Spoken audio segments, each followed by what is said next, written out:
Ladies and gentlemen, welcome back to another episode of Schlockcast. I am your host, Arthur Abbott, joined by the wonderful Professor Bloom. Hello. And Takako. Hi. Don't laugh at me. I'm trying to be professional. I'm trying to do the professional thing. The thing they do. Exactly. That's not true. No one has ever. Every time someone says that, it's a lie. Are you smiling it's right all now? No. You literally just laughed. You can't prove that in a court of law. Laugh. Looking forward to today's episode. It's very much like, the doctor. I'm depressed. What should I do? Don't pull out the Payachi clown. No. I laugh every time I think about his ass. One where it's like, oh, you should go see Payachi. Absolute suck-ass clown. You'll laugh because, of how terrible he is. He cries because he knows it. But yeah, doctor, I know who you are. Fuck ass! Get out of my studio right now! So get out of here! Very sad. Anyway, Arthur, what did we watch this week? That is a good question. That is an excellent question. What have we done? So, well, let's start this off. So, since the people have heard us last, what have we been up to? What have we been doing? And especially, what have we been watching? Well, in this past week, I didn't watch that many movies. I watched 2 movies deliberately. One is very much schlock, and the other is an Academy Award winner. So, 2 sides of the coin. One, is a feel-good film about family and love, and the other was Moonstruck with Cher and Nicolas Cage. Jesus. No, that's the good one. The other is Basket Case. That's the film about, familial love. Oh my god. That's not a joke. Why are you rewatching Basket Case? Because it's good and I wanted to watch it again. Oh boy. I'm going to blame you for I might this, make honestly. both of you watch that, but... You showed him what's the fucking movie with the I don't know, we talked about a lot of them. It's the one with the backwards walk. The backwards Malignant. man. Oh, Extra. Malignant. Showed him Malignant. It's your fault that this happened. You showed him Malignant, and now he's talking addicted about to Italian horror, and I said, "Hey, why don't you check this one out?" I ended up loving Malignant, even though it was from the opening credits extremely clear what was going to happen. Basket Case is shockingly similar in some ways to Malignant. Oh my god. Okay, have either of you seen Basket Case? Yes, and you're right, and I'm pissed off. Look, Basket Case has a genuinely warm core to it, I think. Warm is not how I would describe. It's a brotherly love film. Look, Taka, you have never had a little ghoul to care for. You don't have a little gungeon goblin skittering around. He feeds him hamburgers. They get along. It's the deep. You're the only one here with a brother. You're the only one here who would understand that. Right. I'm just saying, if I had been, forcibly cut off of my older brother's side, I would be very happy if he cared for me in a basket. Wait, we're talking about brothers? I'm talking about ghouls. Wait, are we on the same page here? You need to see Basket Case. The directorial debut of Frank Henenlotter, and a genuinely sweet, weird, very schlocky film. Not working on the cell, huh? So I haven't watched too much this past week. I've been working on model rigging stuff. I've been cooking a lot, going outside and getting some exercise. So I haven't been watching too much. I did rewatch the movie that we're going to talk about tonight, and I watched our following episode movie as well in preparation, but that's about it. Oh yeah, so I should have mentioned I prepared. did watch Ticks again. I thought initially, Yeah, I thought you were talking about Ticks, and then you said basket case, and I was like, ooh, ooh, ooh. This is my first watch, and I have so many opinions when we get. I have so much to say. I have a geyser of words on this film. But before that, so the only thing that I've seen this week was I headed out to the theater. I plopped my little butt down. I still don't know what it is that I'm doing wrong. I don't know. I really keep don't. on doing There's nothing. Just keep doing it. Finish your sentence. But so I plopped my butt down, and I was there with a couple of other people, and I saw Eddington, the new Ari Aster film. Oh, how was it? Without spoiling anything, how was it? I wanted to see it. Yeah, without spoiling it, I have a lot to say about it. Okay. I wrote a very long letterbox on it because I better not read it then. I was pretty good about not spoilers in it, but like, All yeah, right. if you want to go in completely blind, I would say just don't touch it and just walk in first. But Eddington is divisive. It is so. This is the issue with Eddington is that it's because of where it's set. It is set in it starts like literal title card start of the movie May 2020, and it is set in 2020 in everything that involves that. It hits on everything that happened over the course of that year, a lot of the controversies, and it is very politically divisive and hard to watch for some people. I think a lot of people who have a difficult time with viewing a critique of something they supported, whether it be a farce or a satirical or not, is going to upset them. I saw a lot of reviews. There were a lot of half-star, Ari Aster's a hack. I can't believe he talked about like this or like that. And he must be some kind of XYZ political opinion. There's a lot of that from people who walk into it and aren't willing to give it the time of day. And I'll be honest. There was a point in the movie, I think 1/3 in, where I was getting uncomfortable with the way that the film seemed to portray some of the messaging of the year. But I stuck it out, and I kept watching, and I think by the end it is pretty understandable where they were going with it. Okay. And that the backdrop of the year is simply they're trying to use it to set the tone for the nonsense and the insanity that ensues. There is a point where it feels that it breaks from reality. And I think that's the point where it becomes good. Like it redeems any concerns you might have had earlier in the film about it. But it is, the performances are all fantastic. Pedro Pascal's performance is great. Joaquin Phoenix, I don't know if he can put in a bad performance unless it's Joker 2. And even then, I think he was probably the better part of that movie. I didn't see Joker 2, but my impression was that he didn't give a bad performance. It was just not a very good movie. Yeah, the script was dog shit, and the director was crazy.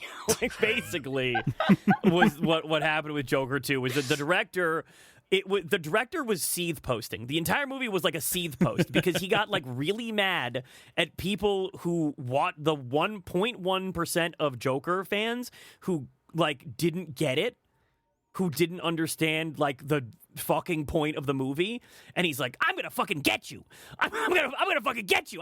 They gave me a bunch of money, and they're gonna let me make a sequel, and I'm gonna make it a fucking giant steaming piece of shit because fuck you. And that's like, well, kind of. It was basically he just did whatever he wanted with it, and it wasn't a cohesive film, and the musical numbers didn't fucking connect at all, and it invalidated like the main point of the first movie that was being made.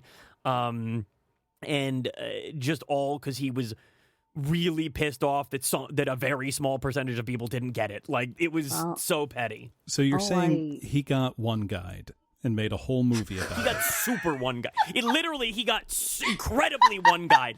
This is the 200 messages a minute chat where they pull out the one message and they rant about it for 2 hours. Like it's the DSP of movies. Like it's the Hassan Piker like Hoden of film. But with like $100 million budget or whatever. Yeah. All I had heard about it was I had seen some of the Joker singing scenes, which is unfortunate because, to my knowledge, Joaquin Phoenix is not a bad singer, but the way they tuned him, it sounds like he is, and they were trying to fix it, and they did a very bad job. Yeah. So if I do watch it, I'll be sure to have a blast. The songs also don't fit his range very well. Like, it's such a It's nightmare. really impressive to make a musical starring Lady Gaga and to fuck it up. Like, how did you do that? You have an incredibly talented, versatile artist and just completely wasted it. Not only does it shit on like the fans of the first Joker movie, but it just like also shits all over like the DC canon too. Like none of it. It's all. It did just that in the first one though, and I think the first one is a fine it was movie, okay. but it did. It took its liberties. I think the first one with the DC canon, but it was simply an interpretation. I think because there's a million interpretations of the DC universe. It's perfectly fine, but this is like. It was hateful. It was like it just had like so much hate inside of it. I'm surprised you dislike it so much. It sounds like the kind of thing you'd be down for. Is it like, oh, you liked my film? Fuck you. Fuck you for liking my movie. You liked it for the wrong reasons. That pisses me off. You liked it for the wrong reason in the wrong way, and now I'm going to make a whole movie about it. I hate you so much. I'd do that if I could, but... If they would like, let I get it. Plume, are you able to harbor that much hate in your heart? Not for 2.5 hours, but for the entire length it would take to make this movie. Imagine that. Imagine being mad for that long. Not just being mad for that long, being that mad for that long. Right. Like, because you need to be incandescent with rage to sustain you through an entire production of a motion picture. Did you see? You are a reactor, a nuclear reactor. Did you see the tier list going around on Twitter, tiering how angry each 12 juror Angry in 12 Men. Angry Men? Yes. Unfortunately for you, I've already portrayed myself as the calm and collected juror 12. I hate you. I hate you so much. Now that's a good movie. Such a good movie. Did we watch a good movie for this week? Yeah. I think we did. We did. Which I think is a red flag. We watched a movie. I mean... It certainly was a film that we watched this week. Taka, lead us in. What did we watch? What did you subject us to? That's a good question. How did you come about being a Tix knower in the first place? Oh, God. So I mentioned during episode 0 that I was traumatized as a child by seeing a scene of Mosquito out of context. Although I don't think context would have helped because I was like 8. And I'm pretty sure I tracked down Mosquito and watched it I had a Letterboxd by that point, so it had to be like 2023. Not that long ago. And in the related on YouTube, they had Tix, the full movie, for free. And I was like, well, I just watched one really big bug movie, so I'll watch this one too. And I wasn't ready for like any part of it. And I had so much to say, and it really stuck with me a lot.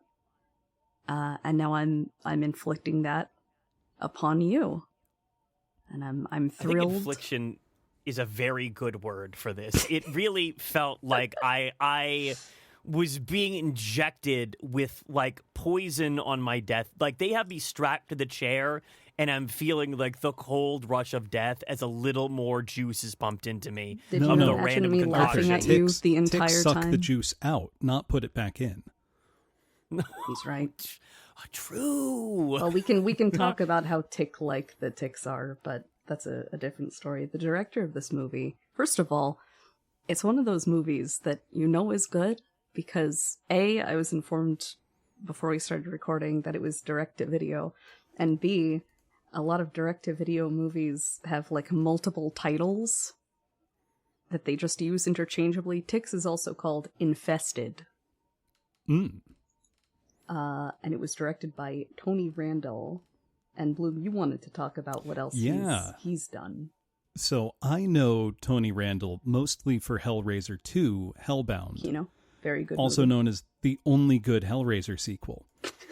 Still gotta watch the rest. There's like 12 of them and 2 are good, which is nuts. But looking through some of the other films he's directed, there's one I realize I need to see. Well, there are 2 I need to see. One just because of the title, Amityville 1992, It's About Time, which is an incredible title. Also, how are there so many Amityville horror movies? That's a good question. It's a house. You can just leave. You don't need to. You don't need to stay Swim. there. Very much. It's like a deathbed, the bed that eats. Just don't sleep in it. You've been thinking about Deathbed. I've been thinking about now. Deathbed a lot. I might make you both watch it. Oh, Jesus Christ. But the other film that immediately stuck out to me, apparently he directed a live-action Fist of the North Star film in 1995. Yeah. Which also has a lot of the same crew that worked on Ticks. Composer Christopher Stone. Clint Howard is in it, too? Clint Howard is in it as well. Malcolm McDowell is in Fist of the North Star. Jesus Christ. Which, I mean, he's been in great movies, but he's also been in so many bad ones. It's incredible.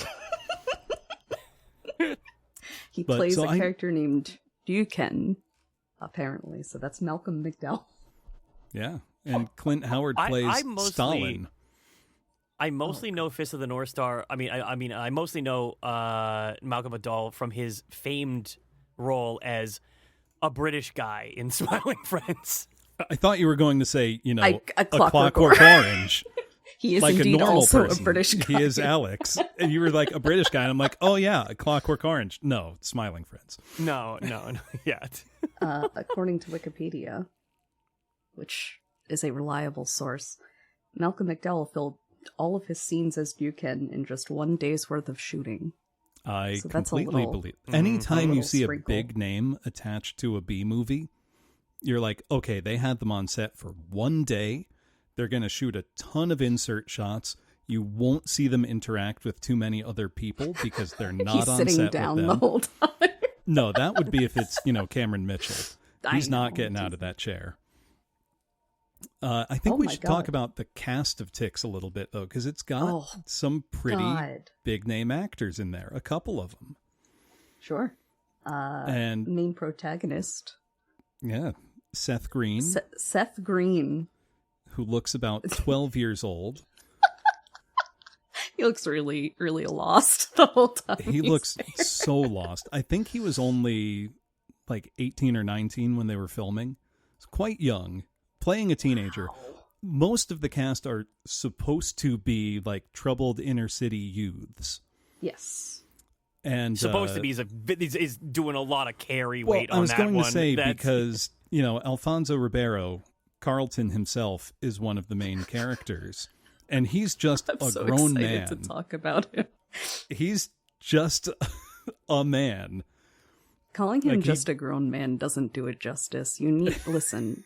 We'll facial get hair to and it, all. But it's the way he's dressed. It's the way he acts. Before we dive into Mr. Carlton, I want to highlight something about Seth Green's performance in this. So this seems like it would be a very early Seth Green film, right? Like this seems like he looks like he's 12. Like Yeah, because he looks like he's 12, right? It's like, okay, this is him like really early in his career. Yeah. This was 10 years into his career. He's a child this, actor. He was a this child film actor. was released in 93, and he had been in movies since 84. Yeah, he had just done Buffy the Vampire Slayer as a vampire the previous year. Good for him. Man. Look at him now. And he really, he was fucking lost. He did not know where he was. But it works. Very confused it works little for guy. the character. Yeah. So, No, the performances are mostly good. We also have two of the Howards in there. We've got Clint Howard. Can you explain, because you guys were talking about this, I'm not familiar with Howard lore. So the Howard family, actor, director. So I feel like most people know Ron Howard. You either know him as, little Ronnie Howard on Happy Days. That's where he was, a child star and was very famous and popular. He's if you're 300 years old, then you'll know this. Happy Days was in reruns forever. You can't tell me you've never seen Happy Days. I watch Nick at Night all the time, Arthur. Speak for yourself. This is going to sound crazy to you, but I have never seen a single episode of Happy Days. I know it from I love the 70s. Like when they would show clips of it in those like rehash shows about the past, where they would have the talking heads talking about the things they liked about the 70s. I'm putting you in the Clockwork Orange chair, and I'm making you watch. You mean the British man from Smiling Friends chair? Exactly, his chair. Yeah, the British man Smiling Friends. Yeah. I promise not to scratch your cornea, though. Yeah. And also you say, oh well, of course I watched Nick at Night, Arthur.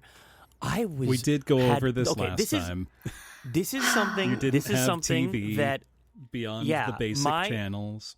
My parents were. This is like a defining factor of the Arthur Rabbit existence lore. Is that my parents were some of the cheapest motherfuckers alive growing up. They would not pay more than $10 a month for cable. They wouldn't ever get me any toys when we went grocery shopping.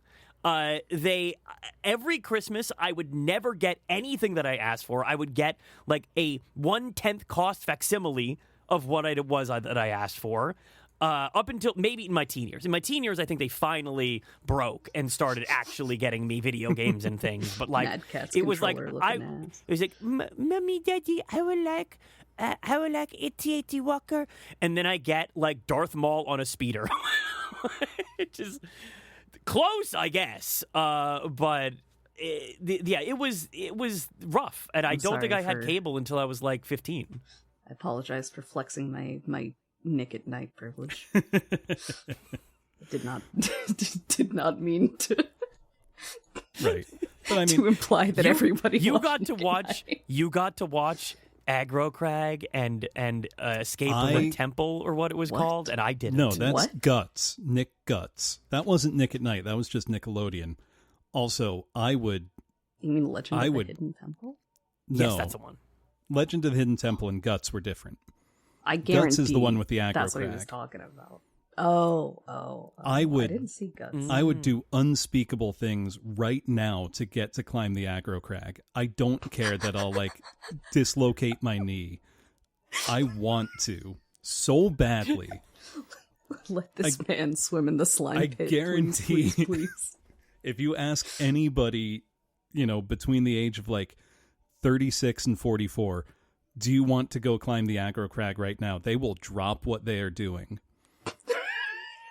I'm going. Do you want to know how abused I was as a child? I went to Universal multiple years.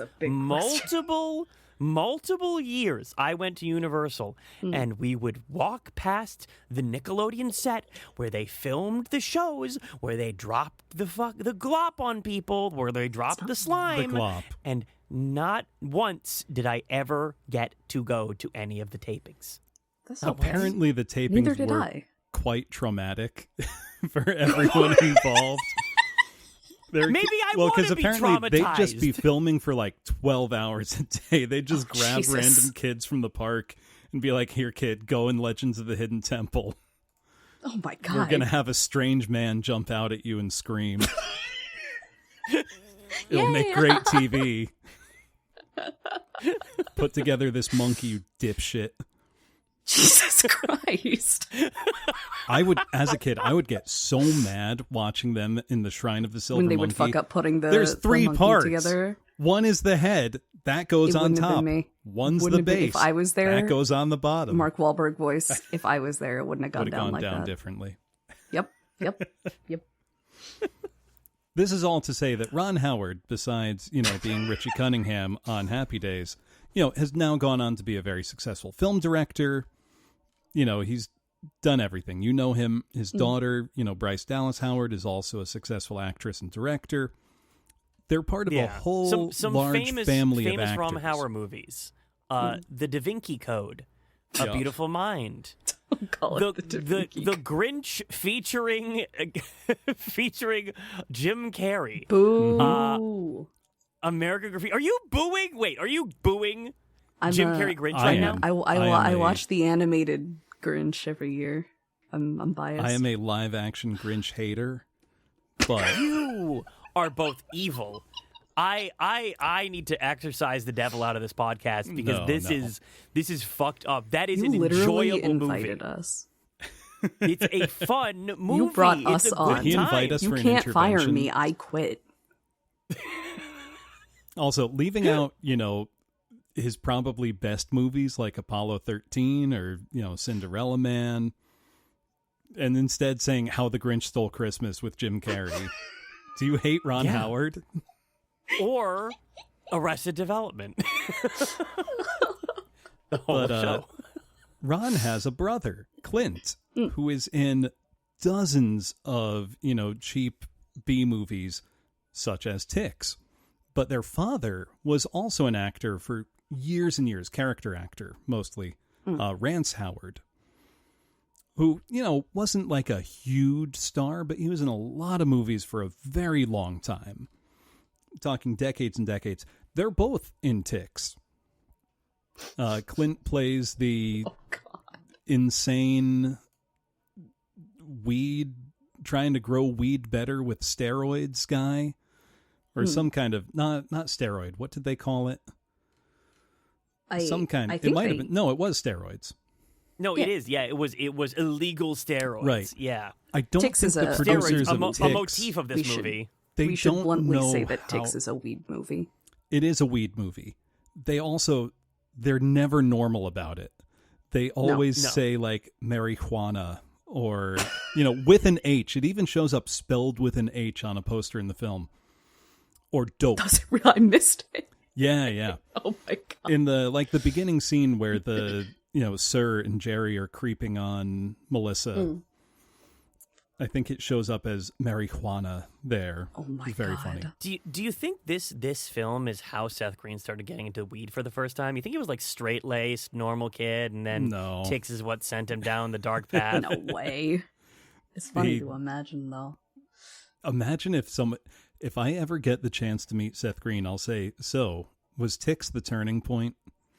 Oh my God. And see if he has anything to say to that.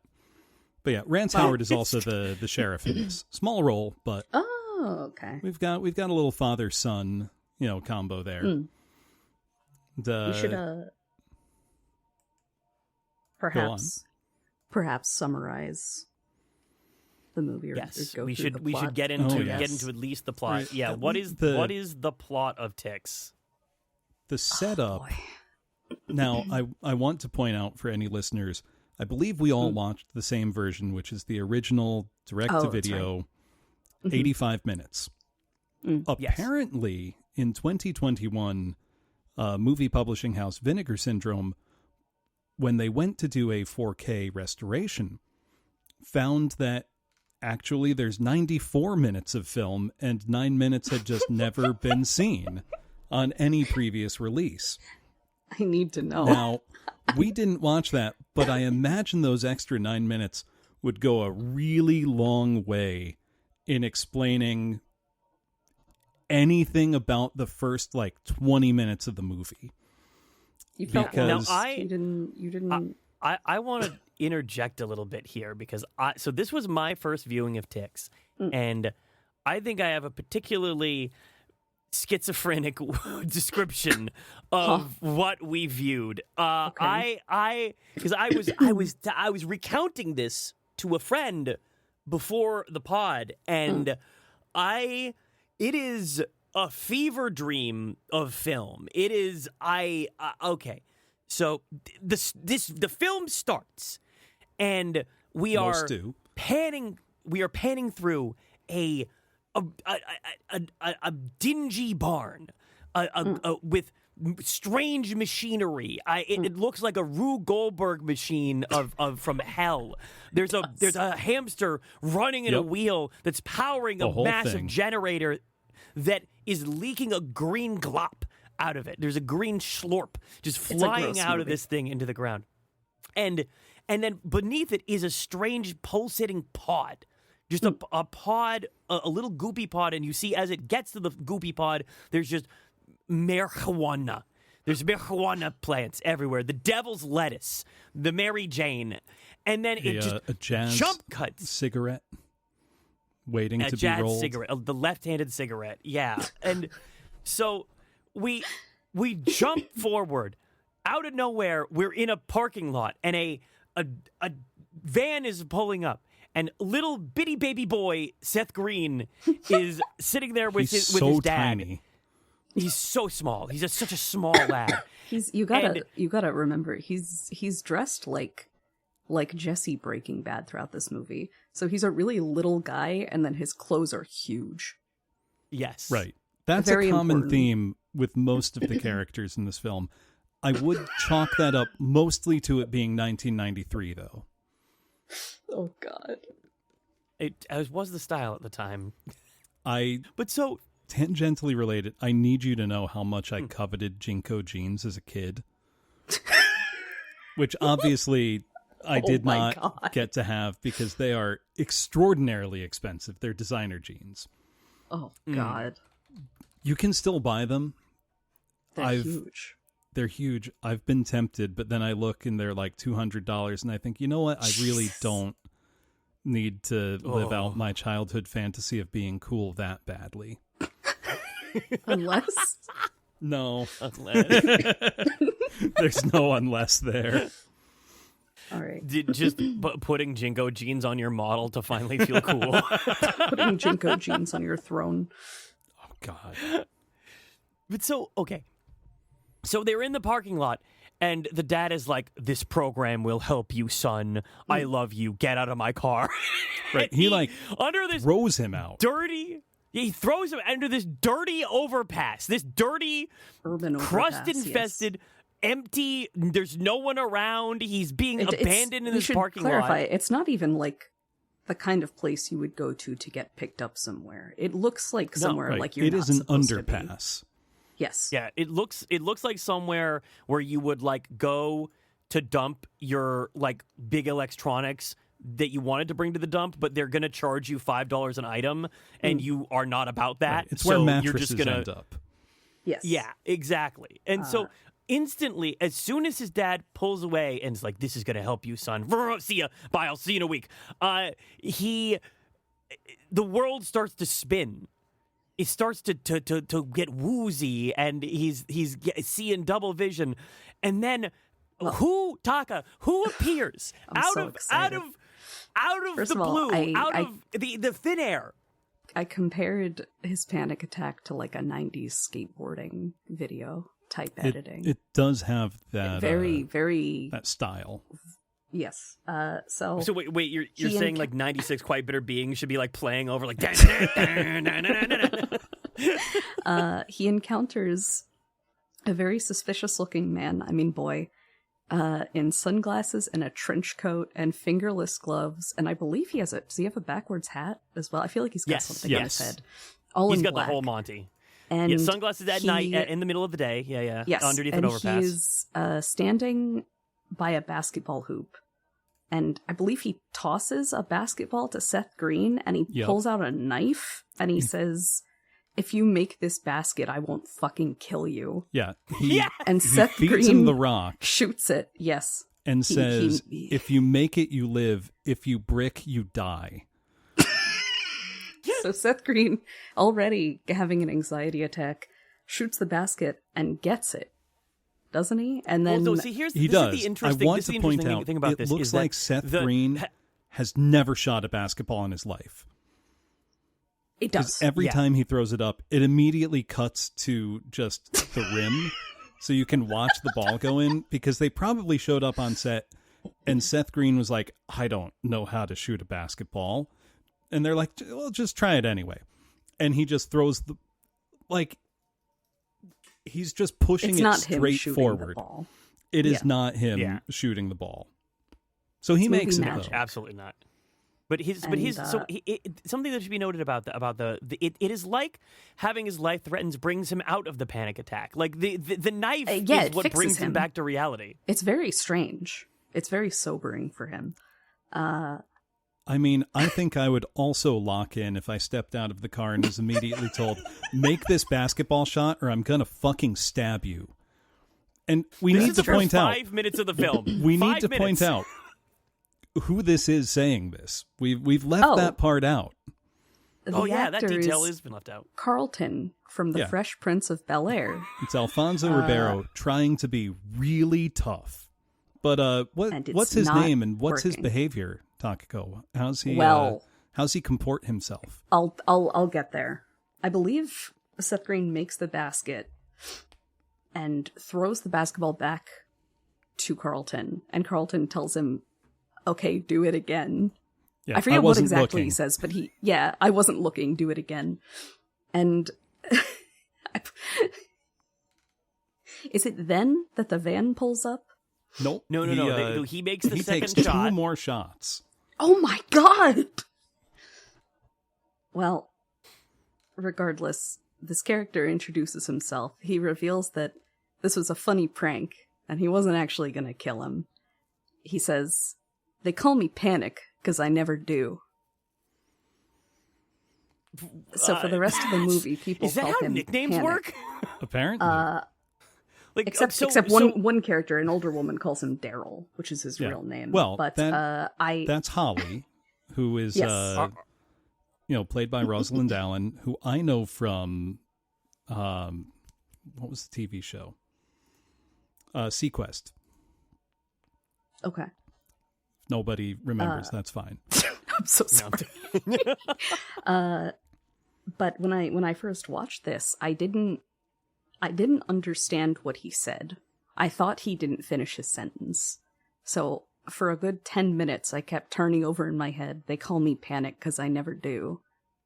I said, never do what? I don't understand. And so it's become a meme in my community. We all say it. They call me Streamer because I never do. That is why I watched the movie the first time, because you kept referencing that. I didn't know you'd seen it before. That's so funny. No. You had been referencing shut up about ticks. So then I watched it, and then you recommended it. But the first time I watched it, I was like in and out of being asleep. I just kind of put it on the couch.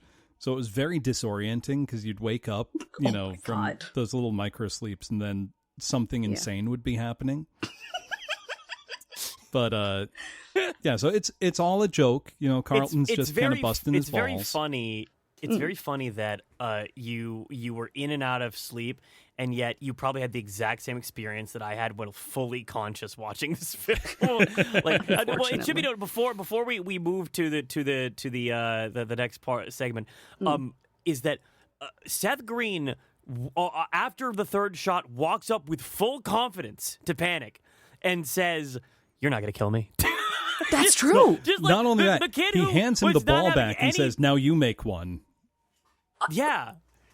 It's like dude was like freaking out and flailing about because his dad left, and now is facing down an illegal switchblade, and it's just like, do it, pussy. Like, now, okay, this is very important. Bizarre. I think this is super important. We're gonna jump ahead a little bit in the film because we don't know why he's having this panic attack, but we learn later. Yes. What we learn later makes this initial scene, this first scene, all the way back with the dad, so much crazier when you realize it. So what he describes later in the film to people is that when he was a child, his father got drunk and abandoned him in the woods for multiple days.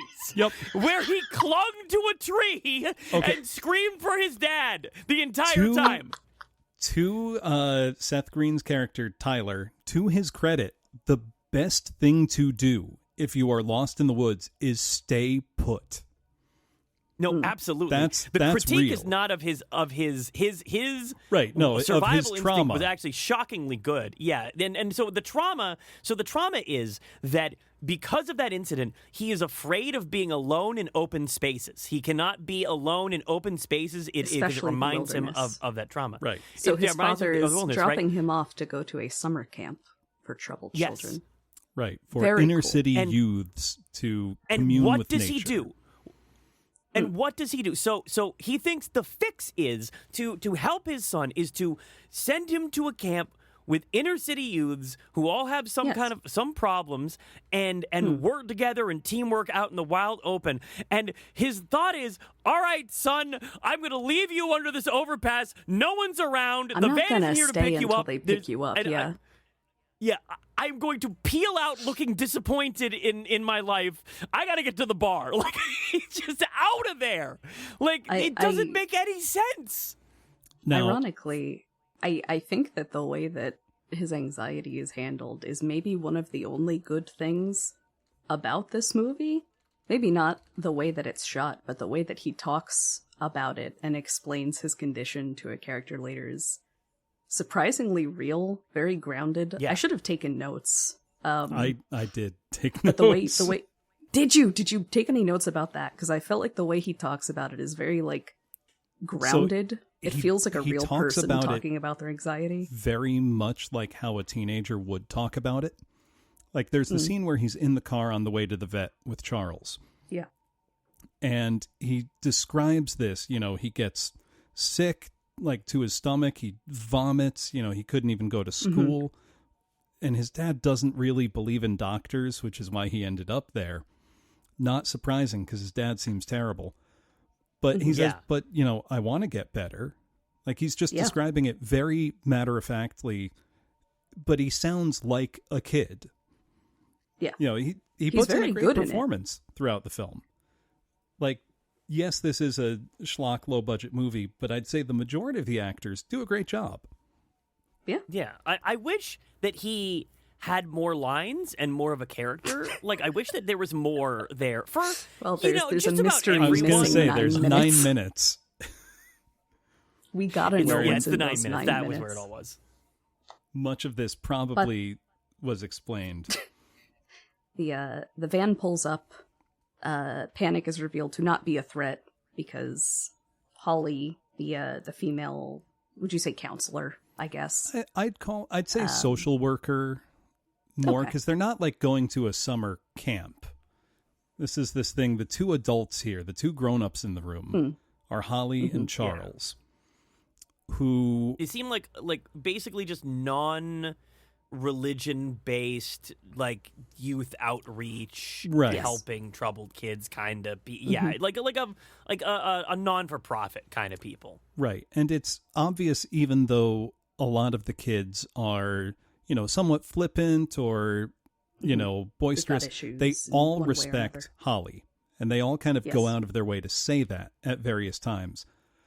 It doesn't really click into place until like 60 minutes into the movie that's the case.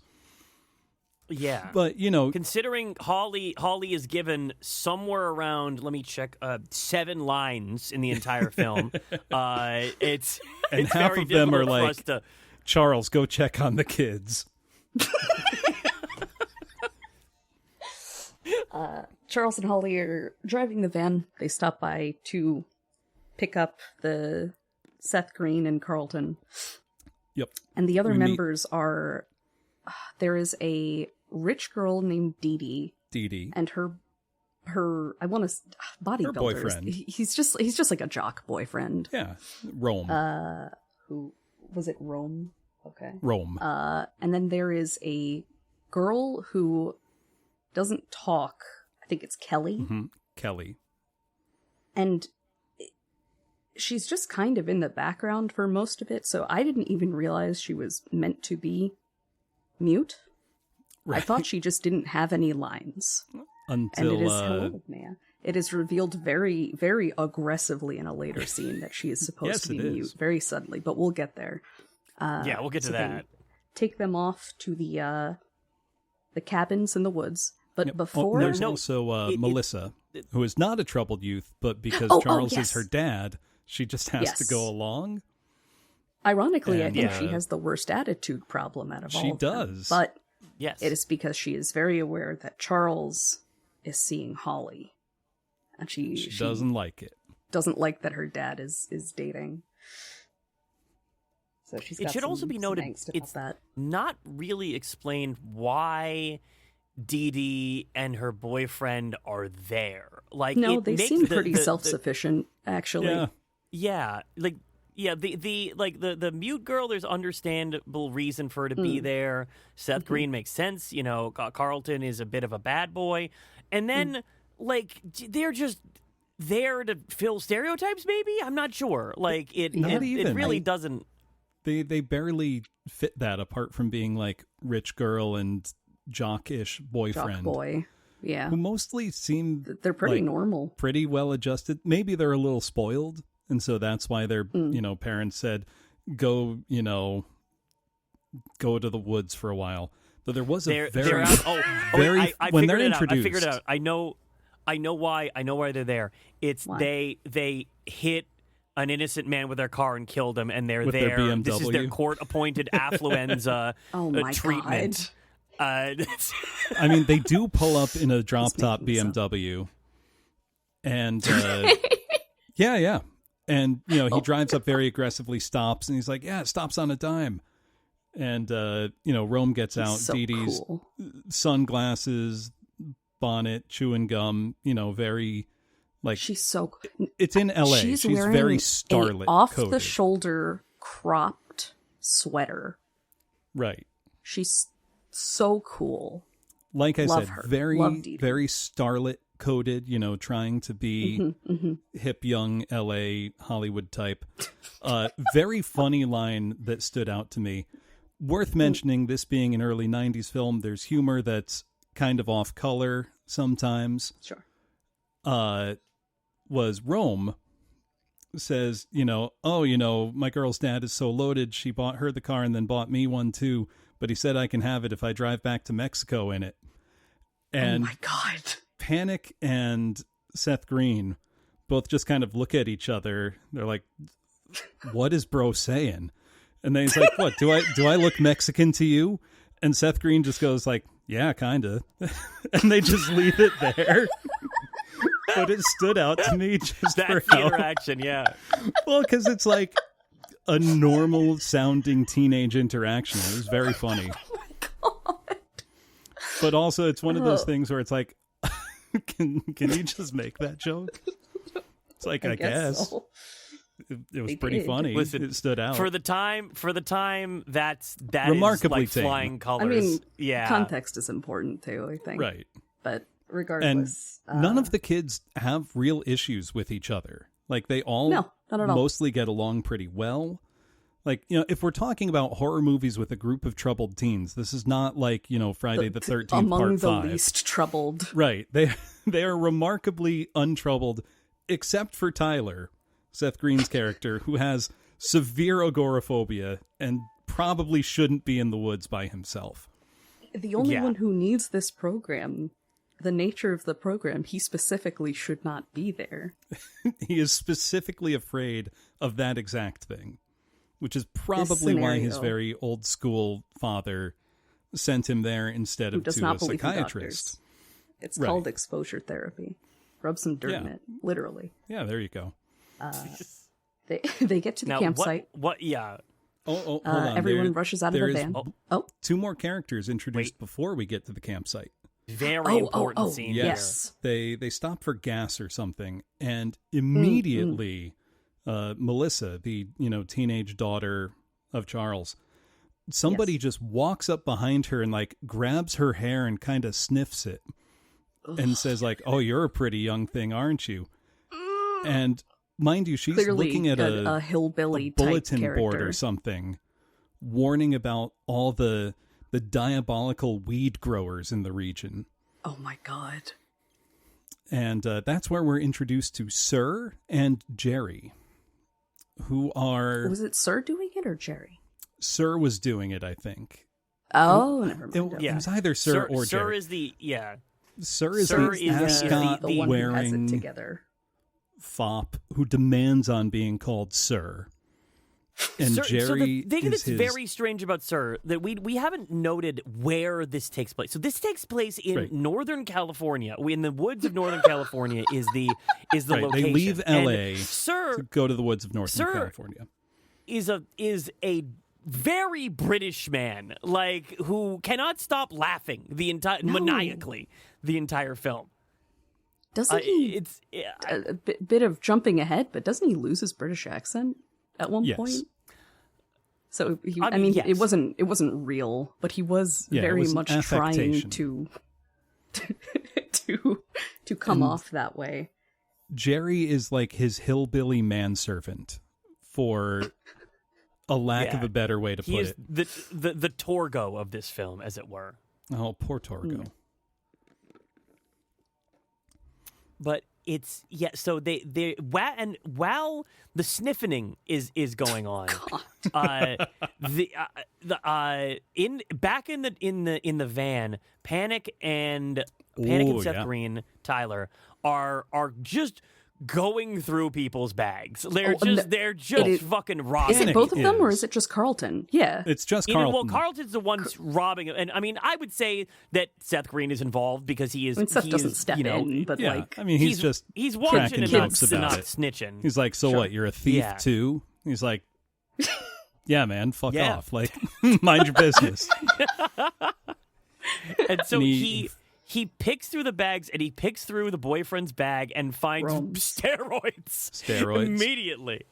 And he just puts it in his pocket, and he's just like, this is mine now? Did he find something else, too? He did. He opened Charles's bag, the adult male chaperone, and it was just a huge roll of condoms. Yes. And he said, I know where Charles's head is at.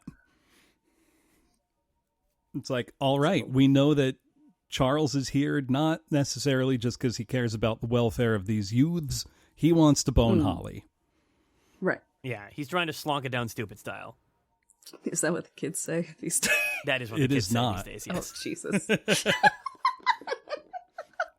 Listen, I am out here reacting. I'm checking out this new hip lingo. I'm clicking on hashtags.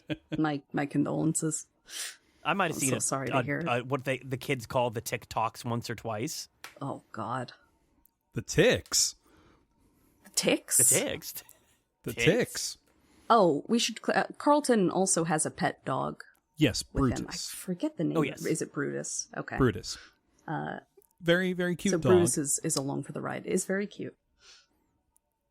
Yeah, he did. He also he threatened Seth Green at the beginning of the film with the dog. He said, I'll stab you or I'll have my dog kill you. Apart. And it's like the least threatening looking dog. It is the cutest little guy. Like, it's not a cane corso. It's not a pit bull. It's like some collie variant. It's not a threatening dog. No. The campsite they get to, that cabin, looks like shit. It's disgusting. Covered like in not just that it's covered in cobwebs, but like it's not in a scenic location. It's not like on a mountainside. It's not near a lake or a pond. We'll get to the ponds later. It is literally just in the woods. It's just and it's not like pretty woods. Now, I'm very biased about what I think are pretty woods because I don't think California has them. But you're a hiker. I am. You can afford to be a little elitist. I mean, about Northern it, I California suppose. is very. There's much nicer campsites they could have been at. You know, like if we're talking horror movies, you know, Camp For Crystal Lake 1.5 mil? is pretty I don't think nice. so. No, it doesn't cost a lot to go to, you know, a state park and say, "Hey, can we close this for shooting for a week?" You know. Or just a private one, you know, find some rod and gun club and be like, "Hey, can we use your cabin and your pond?" I'm sure they could have done a better job location scouting. But if we're talking about gross cobwebs and stuff, here was my first kind of red flag here that these kids might be kind of dumb. As the boys are settling into the cabin, they open the closet and there is a huge, disgusting, pulsating egg sac that Seth Green encounters, and he's kind of just poking at it, and some larval As he does, ticks Mm-hmm. start just depositing onto the ground. And Panic, Rome, and Tyler are all looking at it like, that shit's gross, clean it out. Not thinking to, you know, maybe we should tell the adults here that there is a large, undefinable, pulsating mass of goo and flesh in the closet. They just kind of gloss over it. They stomp on it. Rome steps on it and tells Seth Green to clean it up. Right. But then he walks away. And the whole time I was like, are you tracking that shit around the cabin? Oh, I was so upset. I was devastated, but otherwise they leave it alone. They leave the nest alone. Also, we are going to get more into the effects, but I need to call out early that, the effects are pretty good for the most part. Yeah. Some good stop motion for ticks skittering about. But also, I noticed in the credits that K&B Effects were credited with a lot of that special effects makeup. Now, do either of you know K&B Effects? No. So they are 3 artists. One of them has left the group, but it's Robert Kurtzman, Greg Nicotero, and Howard Berger. You might know Greg Nicotero's name specifically because he does a lot with The Walking Dead. So that's his stuff. They were founded in the kind of mid-'80s. They had all worked for like George Romero. They worked with Tom Savini on Day of the Dead, that kind of stuff too. Their first film together, actually, Takako, is one you've recommended, Intruder. Oh, really? Yeah, they did the effects there. Oh, I'm excited. Then they did a lot of the like Nightmare on Elm Street movies, Army of Darkness, you know, working with Sam Raimi. Broke kind of out of horror movies with Dances with Wolves. They provided the animatronics for that, for a lot of the Buffalo. And then they've gone on to be very, very mainstream with like the Narnia movies, Walking Dead. But basically, if you see K&B Effects in something, you know the effects are going to be squishy, gross, and really well done. You know, prosthetics, animatronics. So particularly that one scene towards the end of the movie, that's their handiwork. But I just wanted to mention when we that get to it. That's as we were, talking about those effects kind of beginning there. Very gross, very squishy. I like that kind of thing. Not everybody wants to. Not everybody's into splattery movies. Right. I think they're fun. If you are. If you are and see K&B Effects on something, you know it's going to be good. But after the egg sac is discovered, is that when he goes on a walk with Melissa? Yes. We see a little budding romance, perhaps, which is funny because it really doesn't turn into right anything. Away. But they have a little bit of a heart to heart. Yeah, she talks about how much she hates her dad. He talks about how much he hates outside. Yep. They have a lot in common. Big old bug ends up on her back. He tells her to turn around. We don't even see it. And she tells him to stop messing around. And he says, no, really, turn around. And he's like holding out a big stick to get it off. And he can't because it's attached to her. So he's wrestling to get this thing off her back while she slowly gets more and more distressed. And he manages to. It skitters away.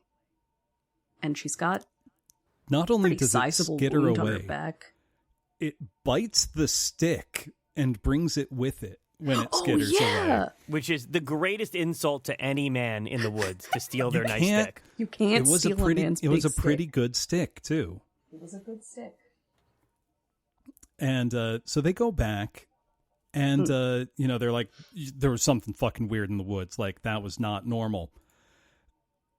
And the father just completely minimizes it. He's like, well, yeah, kids, there's nature out there. And at no point do they think to show her the presumably open wound on Melissa's back or the bloody shirt. It might be implied that it only bit through the clothes or something. No, I think we see it. There was at blood, one point. like a little bit. There's she said bite. It hurt. And, well, then why? Okay. I don't know. They could have just been like, I thought that look, this shit's not normal. Like, and Melissa's been there a bunch of times with her dad. Oh, classic adults not listening to teens when something is wrong. Literally saying they say that. Now, this is where I'd like to kind of talk about genre a bit, because ostensibly this is a horror film. Mm-hmm. But a lot of it ends up very comedy coded, I would say. Where even stuff like, coming back from that scene, it's not clear how serious they're taking. Like, they're just having a barbecue. They're making burgers. Yeah. Or Clint Howard in general is kind of making almost Jim Varney, like, earnest faces while he's, got his leg in a bear trap and ticks eating him from the inside. He's just kind of pulling goofy faces. And I don't know if they told him, like, look like you're in pain, or I don't know what they told him, but I kept expecting like, because he was having classic pratfalls. Oh, you know what I mean? We did miss out on that before they get to the camp. Right. That kooky shed that is clearly growing super weed. The guy who is in there, turbo steroided weed. Yeah, he steps in a bear trap that he had out. As one does. So, wait. Hold on. So the how this happens is one of the ticks hatches and is skittering around his weed lab. Yes, his weed den. Because he notices this because his little hamster gets eaten. We see a first hand shot of the little hamster getting eaten by the tick. And then he finds it and he's like, man, you're all fricked up. Yeah. And he picks up this half-eaten mouse corpse and is like, oh, you're all messed up, buddy. Oh my God. Yeah. And so and it's never exactly explained why he was messing with this bear trap. He was just, he was just fucking with it. Like he was just I think it was to keep the other, dope farmers out of his territory. Maybe. Yeah, but leaving it out. I think it's also because he's a crazy man applying steroids to make better weed, which I don't think the writers or producers of Ticks know how drugs work. Actually, this is a bit unrelated, but I don't know if either of you have seen the Kara no Kyokai movies. I'm a big Type Moon fan, and Japan isn't really a fan of weed. Type 1 substances. I love Nasu as a writer. I think he's an incredibly talented man. There is a pretty serious scene in the 7th Kara no Kyokai movie where a character succumbs to the influence of drugs and the enemy comes up and says, what you just smoked is 100 times stronger than normal weed. It'll kill you. In an otherwise very extremely serious series. So I want to say half the times weed gets brought up in my community, somebody posts the Kara no Kyokai super weed image. So they are making super weed in this movie. It is true. Yes. And but they also use steroids a lot, and I think they meant methamphetamines for what their effect ends up being. Rather than anabolic steroid. Right. Just putting trend on the weed plants. That's what they were doing. Oh, I mean specifically the weed that Panic took from Rome. Or not the weed, the steroids. Panic took from Rome. Okay. He was very hopped up. Right. Which we'll get to that when it happens. But that's not what steroids do. No. That's not what ticks do Terrence Howard is, I mean, Terrence Howard. Oh, sorry, wrong Howard. That's the one who invented a new form of math. Yeah. Do you not know about Terrence Howard's math? Oh, I know. Oh, man. He dropped out of school because he is dead convinced that 1 × 1 has to equal 2. That's a whole. He gets caught in a bear thing. Trap. He gets attacked Howard, by ticks. Some disgusting eggs fall on his face. which, and that's the again, last we see of him. Was very comedy coded because he's looking up at this egg as it falls from the ceiling, and then it makes like a splat sound. It's very silly. I mean, it's a little gross because I think he shoots his own leg because there's a tick like bulging out of it. So wait, hold on. We're speeding ahead a little bit. So he walks up. He's sneaking around with this open bear trap in the middle of the floor. He walks up to one of his machines, and then suddenly a tick goes, bah! And he stumbles, runs backward directly into the bear trap, stabs and it's not. No, it should be noted, this is not like a teeth bear trap. It is a flat bear trap where it's gonna the fucking kind that smart. breaks Maybe your it'll leg. break something. Yeah, but it's not like getting gutted into you. But instead of trying to pull it open, he's just laying on the ground screaming, and then a goo pod falls from the ceiling onto his face. Now, it's later on that we get another flash forward to what is going on, and he wakes up. The goo pod is gone, and then the tick is underneath his skin, skittering around like the bug from the Mummy, and he stumbles over, still with the bear trap on his foot, stumbles over to a random drawer, pulls out a revolver, and blows a hole in his leg. Oh, because the thing is skittering around his body. It goes into his leg. It's in his leg, which I need to point out is not what ticks do. I'll get into that. I got some fucking opinions. I have a lot of tick opinions. It's not a surprise to anybody. I live in Connecticut. Lyme disease is from here. I'm hyper aware of ticks. I do That's a lot of hiking. Man. It's my culture. No, so anytime I come back from a hike, when you drive over the border into Connecticut, you just see a big sign that says the home of Lyme disease. Yeah, you're in a PVE zone now. Like the ticks are out there. No, I've pulled dozens of ticks off of my legs over the years and have not gotten Lyme disease, thankfully. My brother has. They can treat it now, but thank God. That didn't used to be the case. So that's not what ticks do. No. Ticks in this movie do a lot of things that ticks don't do, but I suppose we'll talk about that. We'll get there. Is it the first night that they are at camp that they decide to set a fire for fun? Yes. With a whole gasoline that Rome has stolen from the van. Of gasoline. He walks on the scene carrying a bucket of gasoline that he stole from the vehicle. Yes. Yeah, he dumps it on the fire and then just lights it. Now, Tyler does say, whoa, that's too much, man. But he's not like ignored. the others. He's not like Panic in Rome. But all the kids are what's the term? I'm blanking on the word. It's when you were sort of responsible for something because you didn't do anything about it. They're accessories. They're complicit. Yeah, something like that. Yeah, they're complicit. Thank you. Charles and so Holly. Then a puff. Yeah, they are who were mid-coitus, pounding down. To be clear, they see a large blaze through the window, and Holly says, "Can you go check on the kids?" It's she first says, "I'll go," and she's in like a negligee, and he's like, yeah. Yeah. It should be noted that also a blaze of fire and smoke bursts through the window into where they are fucking. Like, it's just a puff of smoke. It's the raging, like, it's the towering inferno here.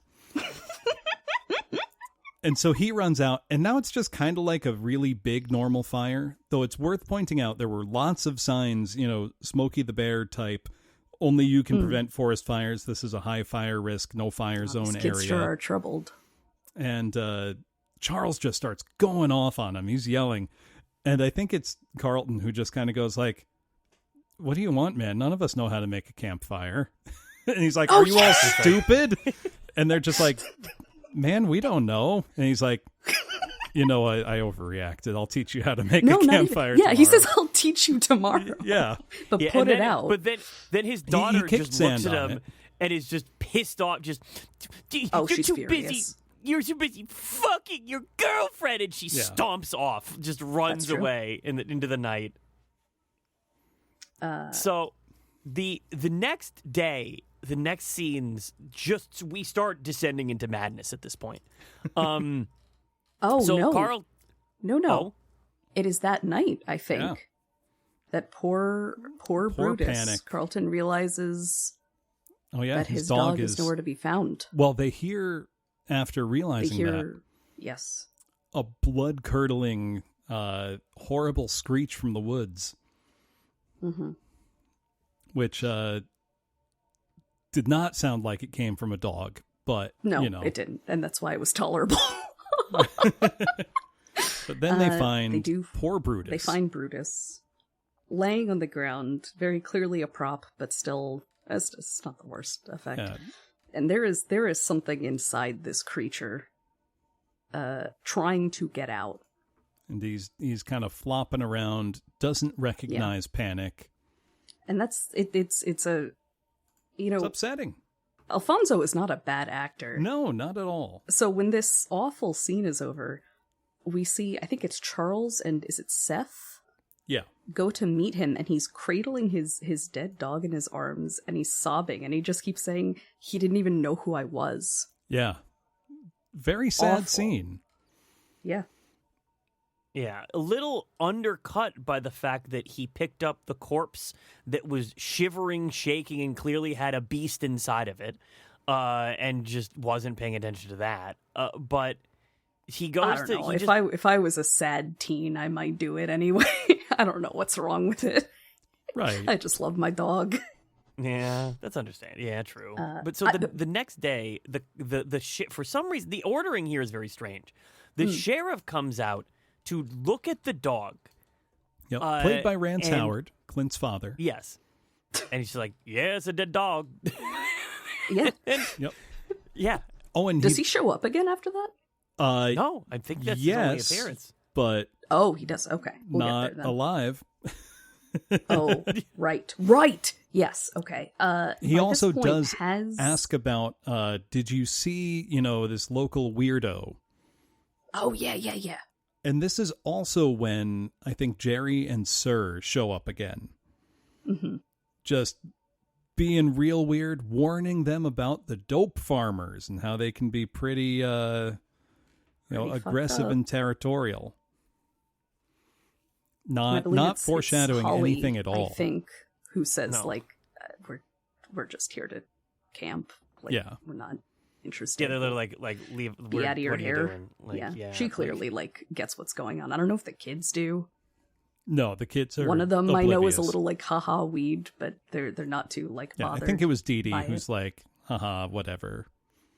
Yeah. Yeah. Now, before this started, of course, the panic in the still of the night while all this is going on, after finding his dog and before the sheriff gets there to check on it, turns to Panic the cabin with just Seth. leaves. He gives a pretty decent performance, only undercut by the fact that, for emphasis, he is making the motion that you would make to rip a lawnmower cord repeatedly. But he does. He says, "Fuck this," and he packs his shit and he leaves. And Seth isn't really happy about it, but I think he threatens to hurt him if he stops him. Yeah, Right. Seth So he tries to just lets stop him him, go. but he Yeah. he pushes him against the wall and holds a switchblade to his neck and says, I'm gonna be fucking crazy. And it's Yeah. just like, okay, all right, you can leave. He does leave the And then- dog there. He leaves the dog at the Right. campsite. Which, Yeah. I mean, And now it's dead. Seth Right, doesn't tell anyone I'm not until gonna carry morning. it No, back to LA. he doesn't. Right. Which I think for an anxious kid is pretty... Right. Especially now reasonable. that he was suddenly alone in the woods. Oh, God, that poor... You know, the specific thing that he's traumatized by. Yes. Before we move on, I do have to point out and remind that one of my favorite bits in this movie is when Seth Green opens up to Panic a little bit about his anxiety, and Panic tells him, "You should just be more like my dog. He's Oh, brave." yeah? His dog was Hell brave. yeah, brother. Hell yeah, brother. Yeah. Oh, you Look, got he loved that anxiety? dog. Look at my fucking dog. Just do that. Bark, bark. But yes, I feel like that's pretty good warned advice. them, and I think they just leave after that, right? Yeah, they just leave. They Right. just walk away. Yeah. Charles and Seth take the dog to a vet. Mm-hmm. So And they're also, away for a to little look for bit. Panic on the way. Oh yeah, of course. Who sees them drive by in the van. He's like camped out by some rocks and goes like, "Oh, don't look for me too hard or anything." Like, he clearly, I think, wanted to be found and was just kind of acting out. And just watches them drive by like nothing. And he's like, "Shit, they don't care about me. Like, nobody So does." fucking sad, man. It's very sad because, like, it's No one not cared. clear what the nature of his being troubled is exactly. I believe he starts the fire and he roots through their bags, but we really Right. don't get anything about like who he is. We just know like does who he have is a right now. bad home situation? Is the he main homeless? implication seems to be that just he's living in bad areas and trying to survive and is put on. I think it's implied that he puts on a tough face, but he's a pretty sensitive dude. But he just has to constantly be in this mode to protect himself, basically. He's also doing Tai Chi at one point. Or does he have like a little plastic katana? He's doing something really funny. Oh no, as he's playing with a some hatchet. passive. Oh my god. And he's doing like kung fu poses and then throws it at the sign that kind of falls off, and then he awkwardly tries to put it back. Yeah, he's not beating the He's so Carlton cool. allegations here. No, he With really the isn't. fingerless gloves. He's and the trying black to look trench so coat. tough. He's so cool. But while the boys are out, Holly approaches the campsite, and it's Dee Dee and Rome, who are sunbathing and can't be bothered to do anything else, and Melissa, Charles's daughter, and Kelly, the quiet girl. And there's a lot of tension between Holly and Melissa. And Holly says, "Melissa, why don't you take Kelly fishing?" And Melissa's like, "I don't want to go fishing." Holly says, "Kelly, do you want to go fishing?" She nods. So Melissa's like, "Fine, we can go fishing, I guess." Melissa and Kelly go fishing, and they're getting through the woods towards the pond. And Melissa just starts talking kind of at her, kind of out loud about how this is a pain and stuff. And she doesn't expect Kelly to respond, I guess, because this character is mute. Again, I didn't know. Right. She's just And then Kelly assuming says that she's something. mute. Yes. Kelly says something in response. And Melissa turns around shocked. She's like, "I didn't know you could talk," which is very stupid, but also a very teen thing to say. Right. And out of nowhere, Kelly says, "Well, after the rape, I really didn't feel like talking very much." And they That- just move on. My jaw dropped. Because I'm like, Yeah, oh. their reaction to it is just, "Oh, sorry about that. I didn't know." Like, Yeah, like, well, this I'm is a Melissa's pretty sweeter big to her, but revelation. it's so serious and so sudden, and I didn't even know, again, that she was not talking. I thought she just didn't get lines. So we don't know who this character is, and this is like the first thing that we learn about her. And we she really proceeds don't to learn be- any more beyond that. And that she's No, been that's it. fishing before.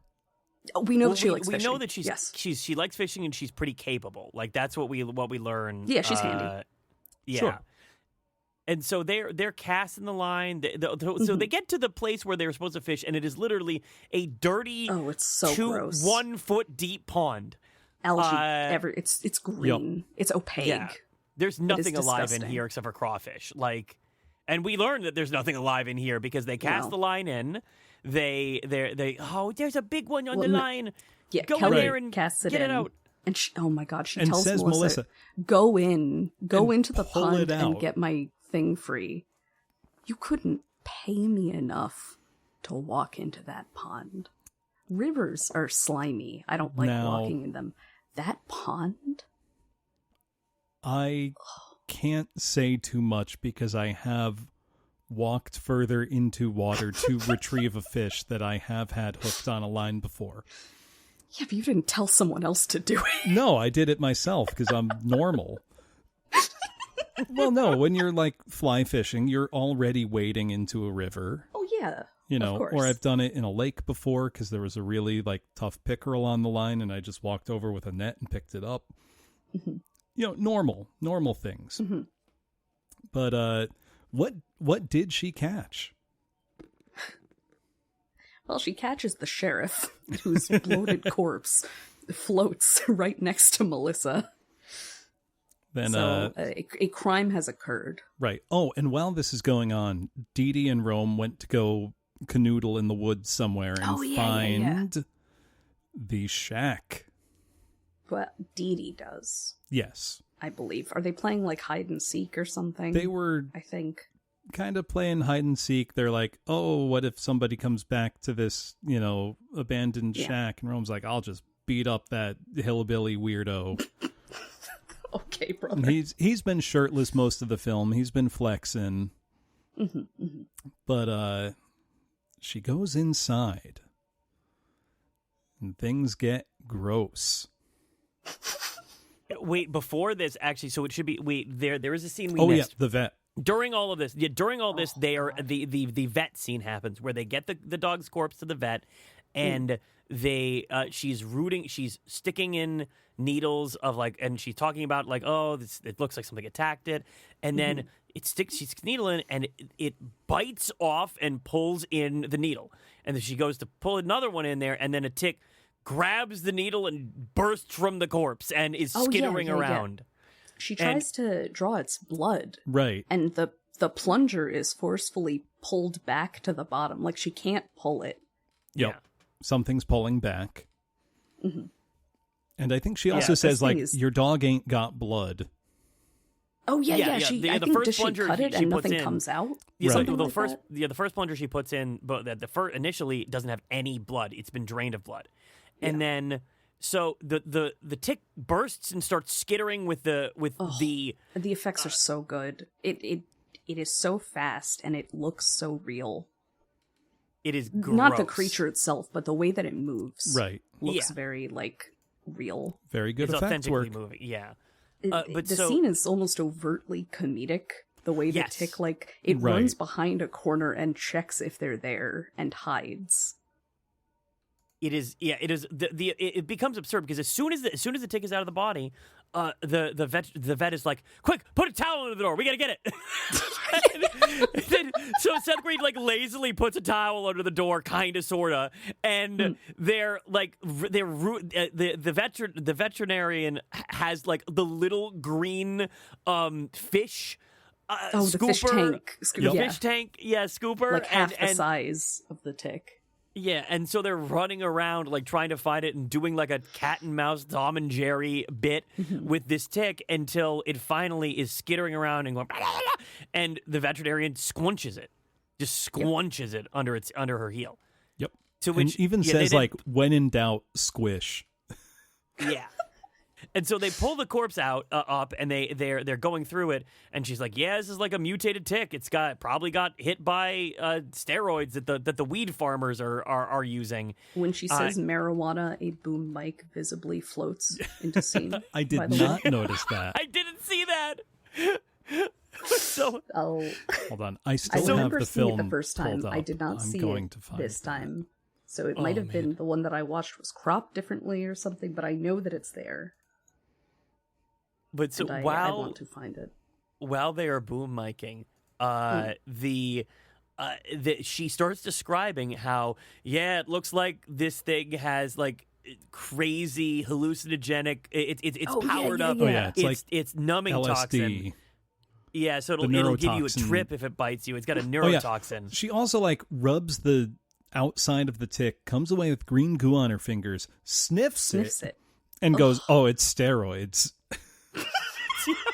Like somebody must be making super weed, and it got on the ticks.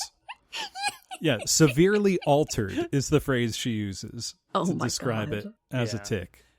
And so we flash forward, and Carlton is out in the woods, and Carlton gets attacked by ticks, and he's screaming and gets bit. He feels and a passes bite out on his leg. Yeah. Oh yeah. That because at first Under he his pant pant leg, leg, which is very scary, honestly. Yeah. He cuts open his pant leg, sees the tick, and then rips it off with a knife. And this is the worst part, and one of the only tick-like things, although not really. The head remains. Yep. The head is gets stuck to him, and it goes inside of him. Oh, it's worth pointing out, early in the film, they pick a normal tick off of Brutus. Seth Green and Carlton. Oh, do they? They pick a normal tick off of Brutus, and Carlton goes to squish it, and Seth Green goes, No. You don't squish a tick. He says they can't, like, they're too strong to be squished. That's not true. Yeah. You shouldn't squish one because if it's an infected tick, you could get the infection on you. That's why you shouldn't. But he burns it. That's important for later. Yeah, but where this, of course, this fact, though, gets completely thrown out the window with the super ticks. You would think the super ticks would be easier, like super would not fire. be crushable. Oh, yeah, no, they crush a lot of them. No, you mean the they're squishing easily thing. Yeah, they stomp they're on easily a squished. ton of them. Yeah.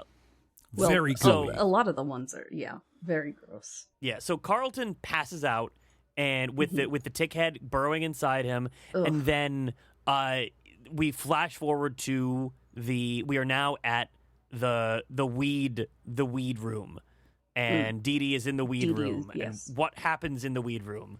She finds good old Clint Howard, now with no legs and a crazy face, demanding to be killed. Pulsating. Things are very clearly trying to come out of his face, and they're moving around inside of his great face. Prosthetics. And then they do come out of his face just kind of blows up a little bit. It's terrifying too, because he hands this confused, in front of her. spoiled teenager a gun, and he says, "I need you to kill me right now." And she's like, freaking out. Screaming, I'm infested. Oh, yeah. And then she doesn't Title pull the drop. trigger, and then a tick blows out of his head and bites her on the neck. Bites her on the neck. Yep. Because Yeah, she and starts she runs- experiencing a trip later on. Yeah, she runs out of there and she starts screaming and freaking out, and Romeo finds her and she's losing her mind. Yeah, he helps her back to camp, but she's not well. No, she is suffering from the effects of that bite. So I've been trying to find the boom mic appearance. I do not see it on the version I've watched. If you watched an open mat, that could be it. I'll look around for it. Yeah, I love a good boom mic sighting. Yeah. Now, during all this, then Panic wakes up and is delusional and stumbles into the area of the weed farm where Sir just because the mute girl they're running back to the camp, and Sir just fucking shoots him. Just shoots him in the fucking leg and starts just firing for no apparent reason, just firing shots off to kill this kid. Well, and he stumbles down a hill, shot and No. injured. He shoots him for a reason, and the reason is he won't let them assault him. Right. So we live in a post-deliverance world, so every redneck has to sexually harass a male character. Right. They are simultaneously trying to sexually assault this young man while also being homophobic towards him. Yes. Which is quite the combo. And also makes for a great back and forth exchange that I'm not going to repeat, but it was pretty there's a very funny. strange he tells him afternoon to golfer say, moment. "You're an F word." Yeah. And instead Panic says, You're an F word. Yeah, it's like, no, you. And then he stabs Jerry. Pisses them off real bad. In the leg to get away. Pisses them off real bad. With his knife. Schrodinger, Chekhov's knife there. Oh, shit. Yes. Yep. Schrodinger's. We don't know if he has one or not, but maybe he does if you're not looking. Listen, if I plunge this knife into your stomach, is it there or is it not? Who knows? Oh, it's there. But then, he's running away, gets shot they at. are shooting at him. And they hit a video game staple there, the big red container of gasoline that immediately explodes and sets everything on fire. Because we know it's a fire risk. All the weed is burning up. Jerry's very unhappy about it. Also, Carlton beats the shit out of Jerry for a while. He does. Like, he's really giving him the hands. He's saying, like, I'll fucking kill you. And I believe that he would try. Which, there was also an exchange earlier on, back in the van, when Carlton and Seth Green were going through people's bags. When Seth Green says, hey, have you killed anybody? Oh, my God. And Carlton just goes, what kind of question is that? And he says, I don't know, a direct one. To which Carlton replies, I've killed as many people as chicks you've slept with. And Seth Green just goes, oh, wow, that many? Which, again, great teenage banter kind of thing. But it's, it's obvious Carlton hasn't killed anybody. He's fighting this guy. He's getting the better of him, gets shot in the side, presumably left for dead because everything's on fire. And the fire starts spreading pretty quickly. Mm-hmm. Which then drives us back to... He takes a power-up? Or is that later? Yes. Then he pulls out the steroids that he had taken from Rome's bag and just starts munching on them. And this is where I think the producers didn't know the difference between steroids and methamphetamine. Because if he's trying to power through being shot and having a tick inside him, anabolic steroids are not going to help you there. No. Meth well, I was reminded of... I know Arthur has. Bloom, have you seen Strange Darling? No. I really liked it, and I will recommend that you watch it. But there is a scene where a character is physically hurt.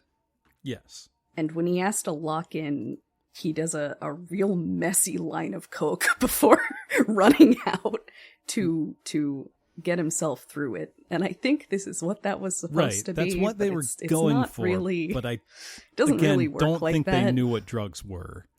No, they certainly did not. Same way that they're kind of showing, all the weed smoke, and I'm really thinking, know what a tick is. Are they going to have people get high because the whole weed field is on fire, and then they just don't do anything with that? They don't do anything about that.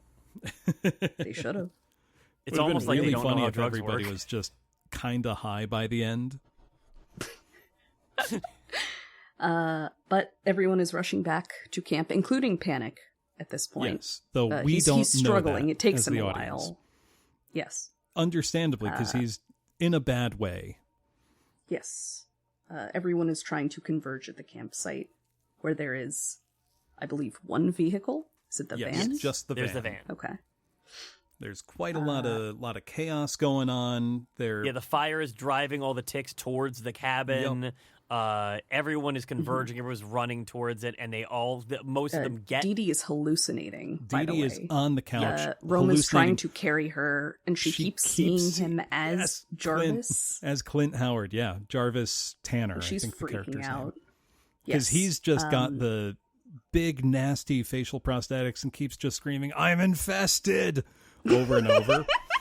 Like, as Rome is trying to calm her down, it's like, baby, it's me. I'm infested. She's having a bad trip. Like, this is something I Rome want to is highlight not a about good the trip sitter power, in this case. The power of the ticks. The ticks' power is very inconsistent throughout the movie.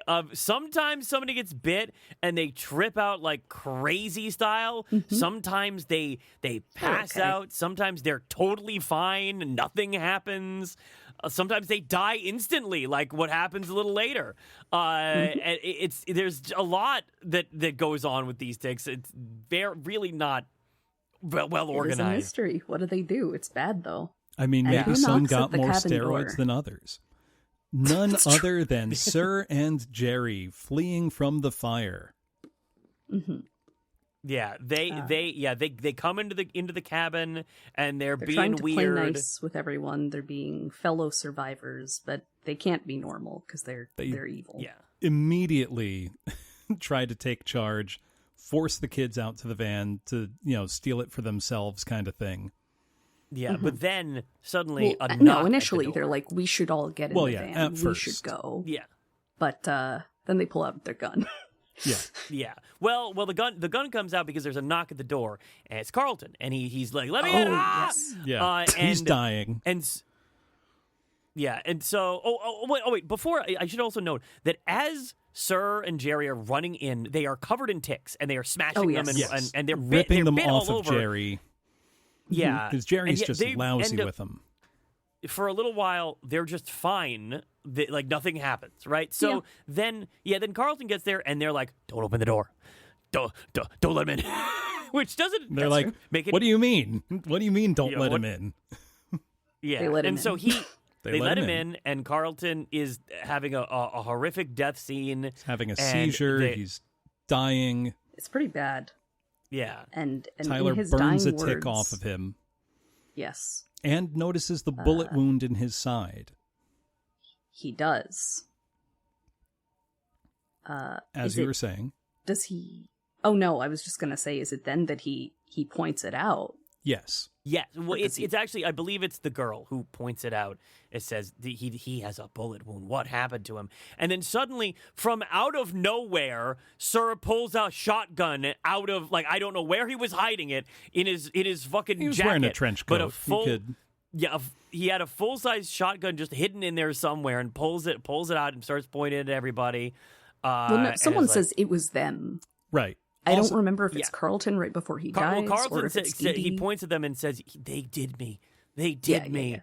Over and over again before he dies. Yeah. So Yeah. Carlton Right. dies. Also worth He pulls pointing up- out, just about Sir in general, he is called that because he just demands on being called Sir at all times by all people. Very consistent, kind of Especially funny. Jerry. Right, especially Jerry. And if Jerry ever calls him anything else, he gets abused. Yes. Yeah. And so they have the gun and everyone's screaming and freaking out, and then suddenly the counselor is like, fuck this shit, and he just starts walking towards the door, and he gets his legs blown out from under him. It shoots him, and immediately everyone's screaming he's and running. okay, but he does get Yeah. shot.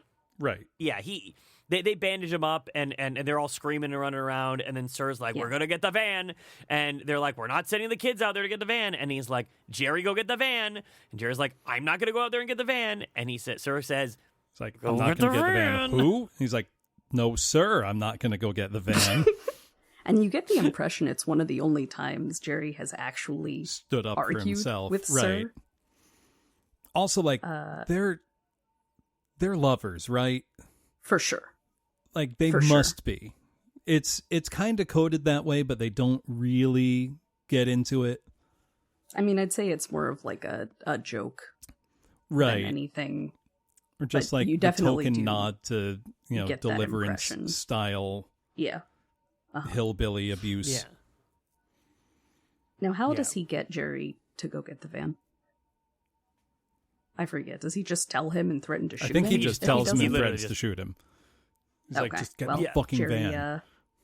Heads on out, gets in the van, covered in ticks, just awful. And as he is driving it to the cabin, I believe Sir exits the cabin to meet him there. He makes it clear that it's going to be just them who's leaving, and he's Right. going to leave the campers for dead. Campers, whatever. But the ticks that are biting Jerry cause him to hallucinate. And what does he see on the porch? He sees the zombified sheriff pointing Yep. the shotgun at him. Who they had And killed so- earlier. Mm-hmm. Yeah. So what because do they he do? was What does he snooping do? around their dope growing operation. He Crashes speeds right up into and that rams cabin. into him. Not Which only does not kill him. hit it, or no, yeah, he doesn't kill him. He does, however, hurt him and then let all the ticks in. Right. In a bit. Now all the There's now the stronghold has been compromised. right. Now, Kids are trying to get out. The house is in turns chaos. into the final room in a Halloween haunt. Where the lights are flickering and there's Yes. things skittering and everyone is freaking out, and they suddenly, in the midst of all of this, Carlton's body starts doing the thing and flies up against the wall and is shaking and skittering, and everyone's like, oh fuck, and they all run upstairs except for Sir, who is still stuck. He's like hurt and he's like and he's just sitting there screaming. Not to interrupt, but it's really funny because Sir once again tries to take control with the gun and boss them around, and they just fucking rush him. Yeah. They just take the gun out of his hand. I forgot about that. Yeah, he had because another he's gun. sorely Yeah. outnumbered Yeah. at this point. They kick him off the couch, which reasonable. There's 5 of you. You can handle him.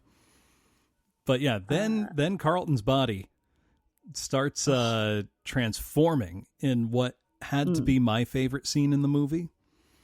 Oh, I'm so glad. Because we get some wonderful effects of a giant ultra tick, coming out limb by limb, from each joint. So leg is bent, huge spike comes out, eventually, rips in half right down the middle, and this 8-foot mega insect emerges.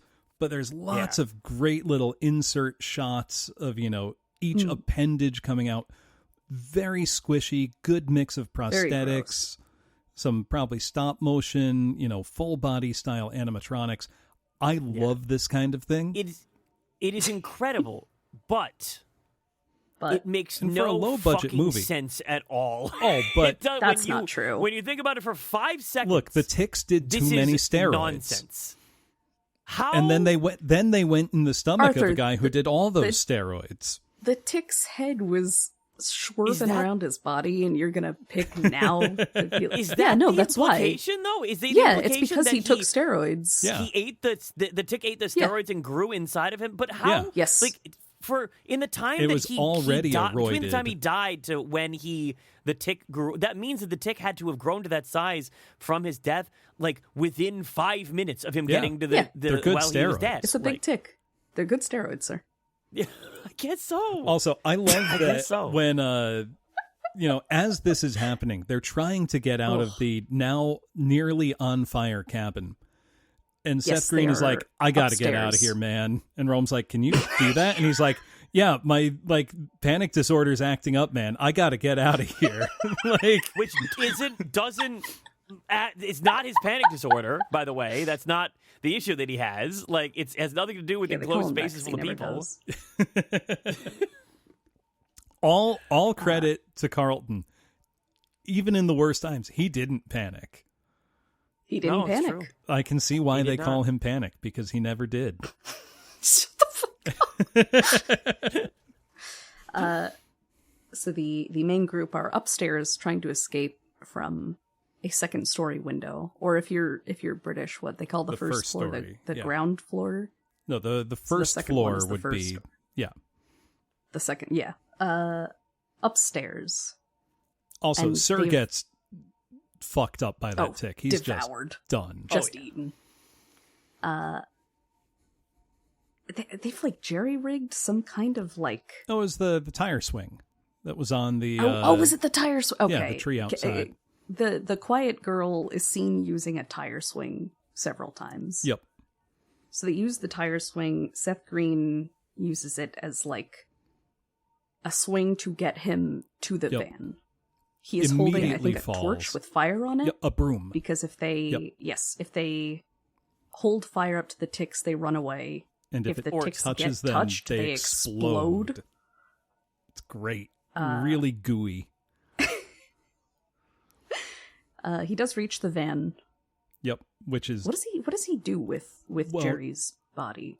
He burns the ticks off of them first, because we see them explode from a really great shot where we see the window, and then we just see the viscera splattering up against it, which is a great shot because, one, it's really effective, but two, it probably cost nothing to film. They're just throwing little chunks of whatever. Yeah. And it works perfectly. It's great. So I think he just dumps Jerry's corpse. Yeah, I think he just boots him out and then drives he drives the van over to the window so everyone can jump out. And as they're jumping out onto like towels that are all tied together, the giant tick has gotten upstairs and it is trying to break through the door. And everyone gets out. Romeo's the last one. The tick grabs Romeo, is trying to pull him back, trying to eat him. He just grabs him by the leg, yes. Jumps back up there with another flaming broom, sticks it in the tick's face, and then the tick lets go. He's able to get Romeo. They're driving away, and the tick goes bam and explodes. And then the fireball from the tick hits more exploding. It gets to the giant more gas tank. Fire. And just blows up, and then they blow entire that cabin up. Yeah, as they're driving away, the miniature cabin shot. explodes. Literally blows the cool. roof off of it. Pretty obviously a miniature, but looks pretty good. Yeah. I thought it looked great. This is when they completely ran out of budget or care for the plot because this is the literal end. They're driving away, and then it just snap cuts to a junkyard where the van is in a junkyard. Lord knows how long after, and then a single tick goo sack falls off the bottom. Yeah, that's the sequel hook. But they never That's got. it. Yeah. We don't have any epilogue. We don't know what happened to them. The ticks. We don't need to know any of that. They made it. This is the rare horror movie where virtually everybody made it. Just poor Carlton didn't make it out. But no, all the teens make it. The adults make it. The bad guys die. It's a surprisingly good end for everybody there. For the most part, yeah. I mean, the sheriff's not so happy in that bog, but he's kind of a weirdo. He was old. Oh my God. Jesus Christ. Are old people your kids? Where Taka and I get overjoyed when we see a child being brutally maimed in a movie. I don't get overjoyed. I think it's funny. You specifically show me movies where children get a viscera just blown up. And because I know that's your thing. Listen. Okay. Tangent, but if you are interested in that specifically, there is a trauma film about... Oh, I know what you're talking about. Yeah, Beware, exactly Children at Play. Recommend. Yeah. It's a slasher film where there are evil cannibalistic children. And the movie, I'm going to spoil it for you because I don't think either of you are particularly interested in watching it. Oh, I was going to. I mean, you know what I'm about to say, though. I do, yeah. Because that's why people know it. The way the movie ends is the townspeople figure out that it's these kids living in the woods who are, killing and eating people. The entire town shows up and just brings heavy ordnance, guns, and they just blast these kids. They just kill all the fucking kids. These kids up, man. Let's go. It's pretty nasty. It's really funny, though, because the kids aren't very good actors. So they'll be, falling over and obviously holding, a chicken breast painted red. It's really funny. I mean, it's obviously upsetting because you're watching children get mowed down by adults. But... Yeah, but upsetting. They had it coming. Oh man, so that's ticks. It's that's ticks. Fucking ticks crazy. as creatures, they don't explode. No. Well, no. They kind of can pop. Do they explode? Well, so if you... Yeah, but not from fire, from being squished if they're engorged. Right. I've never lit a tick on fire because I'm normal, but I know kids at summer camp who did. Removed many a tick from my legs. Anytime I'm out hiking, I usually check myself at my midway point, and then when I get back to my car from wherever I've parked up at the trailhead. And that's why you should wear long pants when you go hiking, no matter how hot it is. It's not a bad idea to tuck them into your socks either, no matter how lame that looks. If you're trying to keep ticks off of you, which you should, because Lyme disease is bad. And then there's that other, I think it's the Lone Star tick, that can give you a meat allergy. Yep. Which that happened to my father's cousin. That happened to one of my friends. Can't eat red meat anymore. It's sucks. I mean, she just went vegetarian and said, "No, I was going to do this anyway eventually." But I've pulled an engorged tick off of me before, and you have to like push its head out. Ugh, with tweezers, you gotta make sure it's out of there. The head will tear off. They kind of pop. They don't go. No, they don't. Well, they're also not, the size of a basketball. They're so gross. They're really gross. What is it about movies where all you need to do to make an effective horror movie is just make an animal bigger than it should be? Bugs, but big. I've been talking about this for the past year. Bugs, but big. They're so effective. There are mammals, but big, but that doesn't work as well. Yeah. I will Night say of the Lepus, however, is hilarious. Oh the God, unfortunate thing about this Bugs, but big is that I don't think they did a very good job of making ticks scary. Like, they just felt... I don't think they made them scary. They made them gross. They made them the gross. Power level of the ticks was just all over the place throughout the entire movie. What are we, power scaling ticks? Well, there's no consistency to how dangerous the ticks are. Sometimes it's like, just got to knock them steroids. off. And other times it's like one bite and you're dead. Some took more weed than others. Or more weed steroid.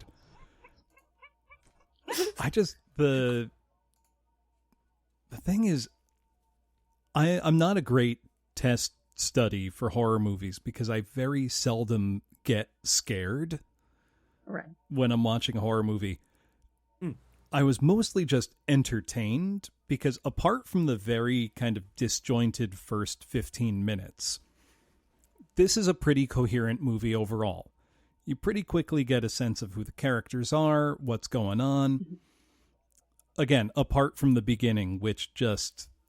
I'd love to know so funny. Where those missing 9 minutes are. Yeah, where were they? And what were they? Right. But for the most part, very easy to follow, very funny film in a lot of ways. Both intentional... I'd say more intentionally than not. Yeah. But then I had to wonder, like, did they mean for it to be scary... Or did they want you to rent this movie with your friends and go, ew, gross? And I think that's what they were going for. It's the latter, for sure. Right. Yeah, it probably was just a mostly gross out in mind. Because if you want to make a scary film about ticks, that's a documentary. That's just, here's what Lyme disease can do. By the way, they're really small, and if you don't notice... walk under a tree and you exude carbon dioxide, they'll drop on you? They can jump from like 6 feet away. You don't even need to brush up against something. They can really move. Which again, wear long pants when you go hiking. Yeah. But, I got the sense they were going for the like, you rent it to be like, 90s ew, gross out. Yeah. Right. Almost in the style of, what 30 years prior would have been part of a double feature at a drive-in. What gave it away? The copious amounts of green slime. Yes. The loud squishing sound effects. What's very interesting about the goo good. and the slime, too, is that the budget on this was relatively low. Yeah. It was $1.5 million. Mil. Again, K&B Effects do phenomenal work on almost no money. It's a quick and clean movie, too. 85 minutes, and then you said... Or 94, apparently. Extra. Yeah. But one I think we're going to watch eventually, the same effects people that did Ticks, their first film as a group was Intruder, which is a I'm so excited. supermarket slasher film. That only had a budget of $130,000. And boy, you see all of it on the screen.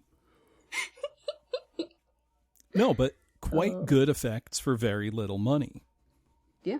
Is what they're, really, really great for. Mm-hmm. So I'd say we started off, I'd say, just with a good movie. It's schlock. Okay. Okay. It's schlock. Hated ticks. I don't think I hate. I think I saw the merit in it being interesting. It was an interesting disaster. It's hardly a disaster. No, there is. They did very exactly little what they set out to do. I guess that's true. They did give us big squelchy ticks. That is true. But man, like you just get to know nobody in this. You probably you get to know Carlton Tyler the best. pretty well. Yeah, Tyler and Panic are right. They're like the main guys. Yeah, but I still don't know why Rome and Dee Dee were there, other than just being. That's the thing is kind of spoiled teens. There's multiple what you would think are fodder characters because of how little development they get, but they are not. None of them they die. all survive. Nobody. Yeah, the most developed of the kids, I would say, Panic is the only one who dies horribly by having his body explode into a big tick. There's a lot that's very strange about this film. I think that the script was slapdash. I think they had a concept, an idea, and they just kind of went with it. I think it's interesting and worth watching, but I would never hearken to call this good. This is not a good movie. Wow. I would say this is an above average creature feature. I'd say this is quite good. If this is the above average, man, this genre. Oh, you have no idea how bad they get. We have such sights to show you. All right, Pinhead. It is Tony Randall directed, so we're tying it back. That fits. Can I go back to watching Ari Aster and Torino films? Oh no, no prestige horror allowed here. I think that though makes a good segue into talking about what we're watching for next week. Oh God! Which I am so excited to have inflicted this on you two. Which is we did discuss it a bit last week. It is the 1983. I don't even want to say sword and sorcery film. It's like a caveman fantasy film, Conquest by Lucio Fulci, Italian godfather who is not known of gore. for doing movies like this. No, he's known much more for zombie films and earlier in his career, giallo films. Yeah. You want generally a Lucio Fulci film involves someone getting stabbed horrifically in the eye and goo and blood splattering everywhere. That's my friend. Whether it be from zombies, don't strange, you worry. Like scientists in the basement, a ghoul from the fifth dimension of hell. It is. I am quite excited to see what Fulci does in a new genre. Generally, it's don't worry, he gets a few zombies in there. He couldn't help himself. Of course, yeah.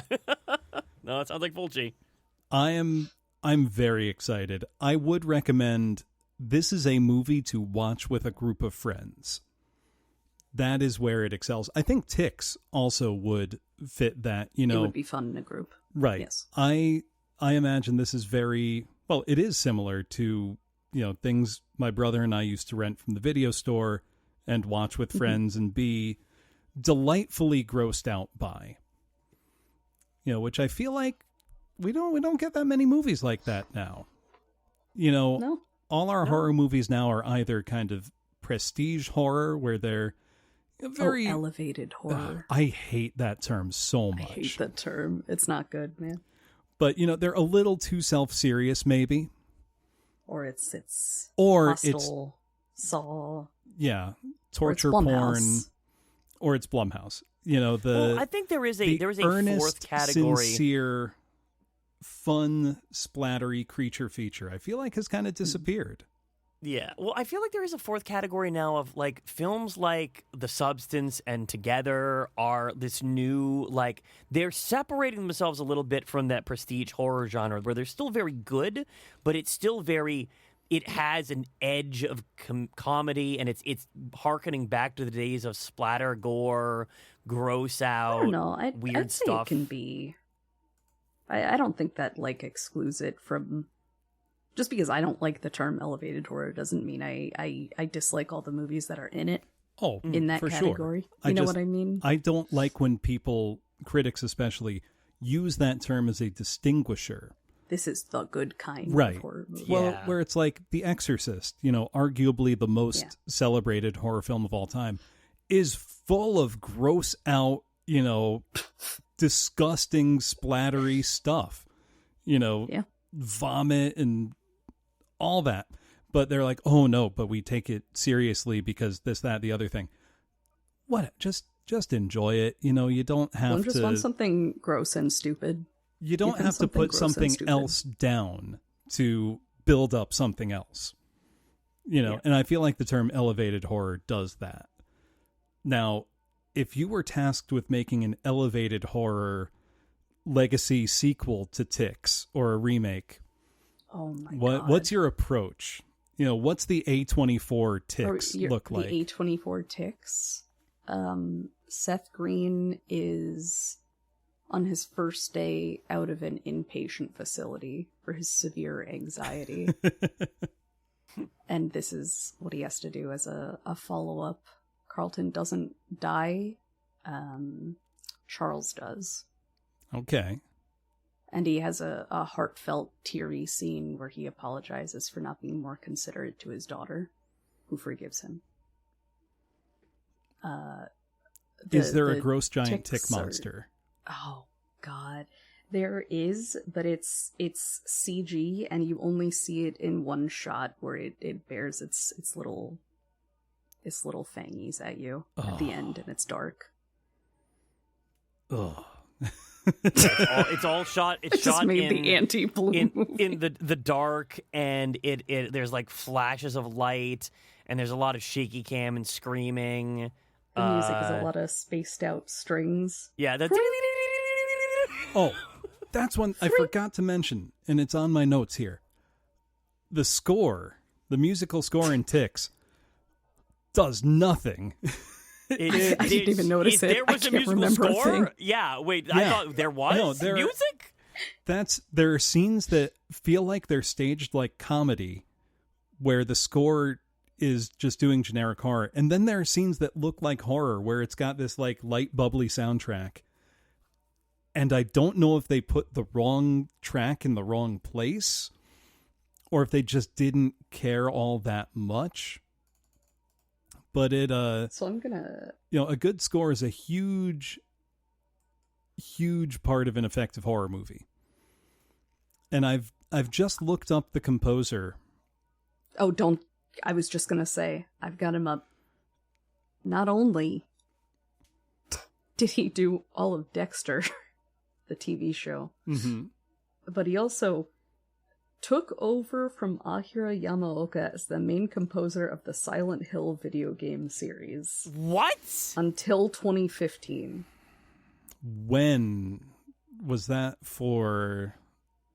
This is when Konami decided to shift away from the home console video game industry. It looks like he did Silent Hill Downpour, Book of Memories. The bad one on the Vita.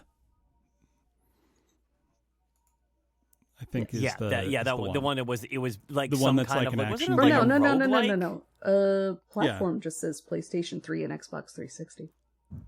Okay, I'm thinking of a different one. But apparently he had written 3 full motion picture scores by the age of 12. Oh my God. And has written over 2,000 scores since then. What? He's just cranking them out. He's passed away. You know man. what he did? Died at 60. Did he? Yeah. Oh, it says. You know what he did the score for, Takako? Amityville, It's About Time. No, Baby Geniuses. Oh, no, no. he didn't. He did. No, he didn't. He did. No, he didn't. It's not on his... It's on his IMDb. What year? 1999. It's not listed on Wikipedia. The composer is Christopher L. Stone. Oh, no, that's a different guy. Who are you looking at? I'm looking at... Daniel Licht. Yeah. No, there's another guy who did the score. Oh, there is a second guy Yeah. listed. He doesn't even have a Wikipedia page. Yeah, but he's got He's an not even IMDb clickable. with 2,000 credits. Or 2,000 film scores. Geniuses. Baby Geniuses. Good We're not God. watching Baby Geniuses. We can't. No. We can't watch Baby Geniuses. It's a bridge too far. That is...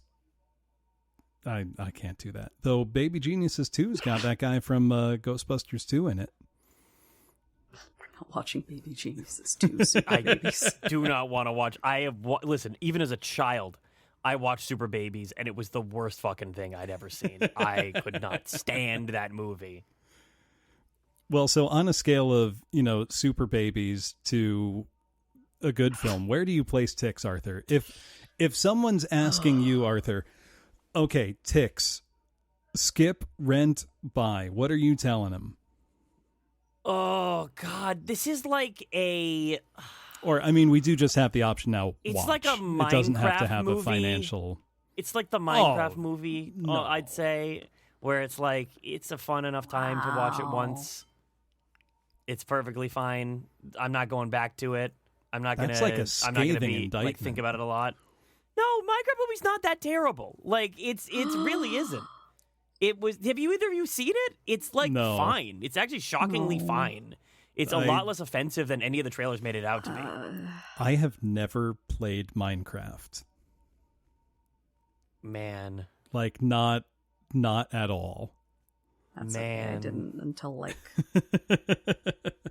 2 years ago, maybe. every It was fun. like It was really 2 fun. years I get back. I have like a month-long period where I'm just You have a flare up. going chronic deep. condition. Yeah, like I have to take my medication again to get it back under control. Like I just go deep into the mines, just getting boxes and boxes full of diamond and gold, like every time, and then it falls off eventually. But it's pretty But consistent. it's always there for you when you want to go back. Yeah, no, it's true. It's true. I'm not watching the Minecraft movie. I'm sorry. The only version I'll watch is the one with the incomplete visual effects. Because a That's copy the of version it I watched. That is the got version I watched. leaked without, Oh my God. completed effects, and that looked very funny. It does add to it. Even if I think about the effects being completed, it's honestly still fine. But like, yeah, I did watch the incomplete test print, and it makes it a little bit funnier than it already was. But there's actually some legitimately good back and forth between Jack Black and Jason Momoa. Like they're like actually fine. Did I pronounce his name wrong? You said Jason Momoa. It's Jason Momoa, isn't it? Momoa. It is. I I'm do. sorry. I had a 50% chance on that He one, is and not I went, an oh my alcoholic God. brunch Go beverage. For a mimosa. It sounds pretty good, actually. I thought about getting a beer for this, but did not. Well, Bloom, would you recommend you skip, watch? I would or buy wholeheartedly recommend watching Ticks for any fans of, a creature feature. If you just like some good splatter, if you like, your teens in the wood kind of genre, that's a whole horror offshoot unto itself. No, I would Sure give is. this a solid 1 thumb up. Like, this is a fun time. I almost said out of how many. How many thumbs do you think I have, woman? I don't know. It's like 11 o'clock. So I don't know where I am. I want to Yeah. buy Ticks. I think if I it's someone do who isn't want me, to buy you should it watch now. it. But I do want to buy Ticks. I want to buy the 4K. I We wanna got to find out see what those got 9 cut. minutes. I need to know what happened in those 9 minutes. Watch them not have changed the beginning at all, but we get 9 more Oh my minutes of God. extremely gross Ticks effects. Oh my God, dude. I would love I'd be that. heartbroken. All right. The 4K UHD, Blu-ray combo set is on sale right now. For how much? $28. Normally $50. Way more than than it's $50 Oh normally. My God. What? Vinegar Syndrome releases are not cheap. Oh, you're right. It's apparently full of extra. Oh, you know what it says under frequently bought together? Oh, what? no. Mosquito 20th anniversary edition Oh, Blu-ray. my God. Oh, I think Tix is way better than Mosquito, for the record. I had a great time watching it. I've now seen it twice. I would watch it again if somebody asked me, "Hey, do you want to watch this?" I'd say, "Yeah, sure." Oh yeah, throw Tix on the TV. Crack open. Okay, if I don't have cable, but if I did and I was flipping channels and I saw Tix was on, I'd say, "Oh hell yeah, Tix is on. Let me make some popcorn." I'm not kidding. That actually, my boy Seth Green. That's my father's metric of if he likes a movie or if not. I was channel scrolling, If he was channel scrolling and he sees it and he stops, that's how he knows he likes a movie. You're not wrong. It's a good metric for rewatchability. Mm-hmm. Yeah. Well, thank you for watching my recommendation. Arthur, you have not seen Conquest yet, but I already watched it. Yeah, this is going to be another first. You have a lot to look experience for me. forward to, I'll tell you what. Oh, Can we get a preview made opinion? I don't really smoke weed, but I wish that I had watching this. By three weed-smoking VTubers, yes, they do smoke weed. It's called a bunt, not a weed cigarette. I think if I had, that movie would feel like a 3-hour-long epic. It would feel like I was being transported into a place beyond time and space. It's a very weird movie. And I'm very glad you recommended it. Also, great soundtrack. Like, completely unironically. It was done by Claudio Simonetti, who you might know as part of the band Goblin. That did... Oh, well, no, that's like they did most of the music for all of Dario Argento's movies. Yeah, Goblin's big. Yeah. So it was the keyboardist from that did the soundtrack for Conquest. A little something to look forward to. Oh, that's going to be neat. Yeah. You are not ready. Oh, boy. Oh, boy. But all right, so what are we doing? What's going on? What are we doing till next week? I am going to Otakon this weekend. Ooh. Getting some autographs, perhaps seeing some friends. That's right. This weekend chilling. you'll be able. Wait. Actually, I'm sorry. You're listening to this a week after, so sucks to be you. Sorry. Should have paid attention. Sorry. So I guess you had a wonderful time meeting Taka this weekend. If you I was could just see chilling into the with future. friends. I'm not holding that Gojijin meetup. Oh. I'm going incognito. Incognito. Mate. Yeah. What about you guys? Yeah, what we got going? I am celebrating something that I found out literally right before we started recording, which is I just made partner on Twitch. Let's go. Very excited about that. 3 months later than it should have been, in my personal opinion. I think Twitch was really holding out on you for a while, but it was fourth time's the well charm, deserved. apparently. Yeah, and I'm gonna celebrate by doing the same things I always do, which is play weird old video games that people haven't heard of. Which I'm going to take a moment to make a recommendation to everybody listening for a game you've never heard of on a system you've never heard of. Play Puppy Love Story on the Casio Loopy. It's just do it. Don't even... I just saw Obero tweet that it's Kino. It is. It's insane. I almost cried. That's not a joke. At this game made for like 10-year-old girls in 1995. Wow. You should play it. Powerful stuff. That's interesting. Wow. You should play it. You should play the Casio Loopy. What about you, Arthur? What have you got going on? Well, I have been. So I ended up taking the recording day off today because I was feeling a little gunched up, a little sick, a little gooey. But I'm Again back with the into it. gunch.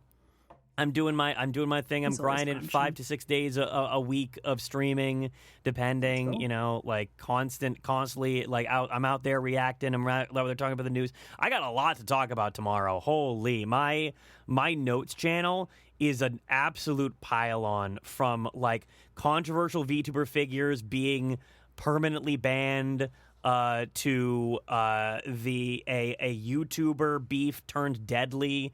Where the perpetrator is currently been he has been arrested and is being charged with double murder, and they're seeking the death penalty.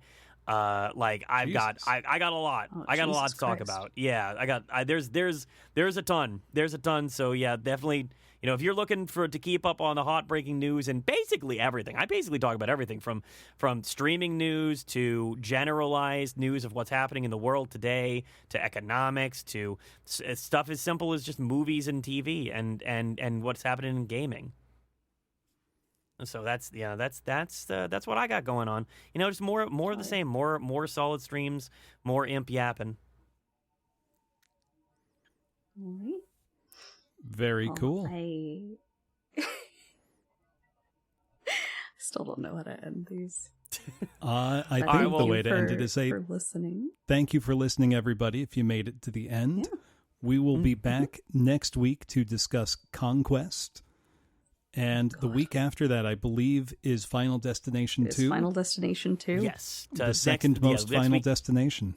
Yep, 2 weeks from now, Final Edition 2. Next week is Conquest. We will see you all next time. Thank you so much for listening in. Bye-bye. Bye. Bye.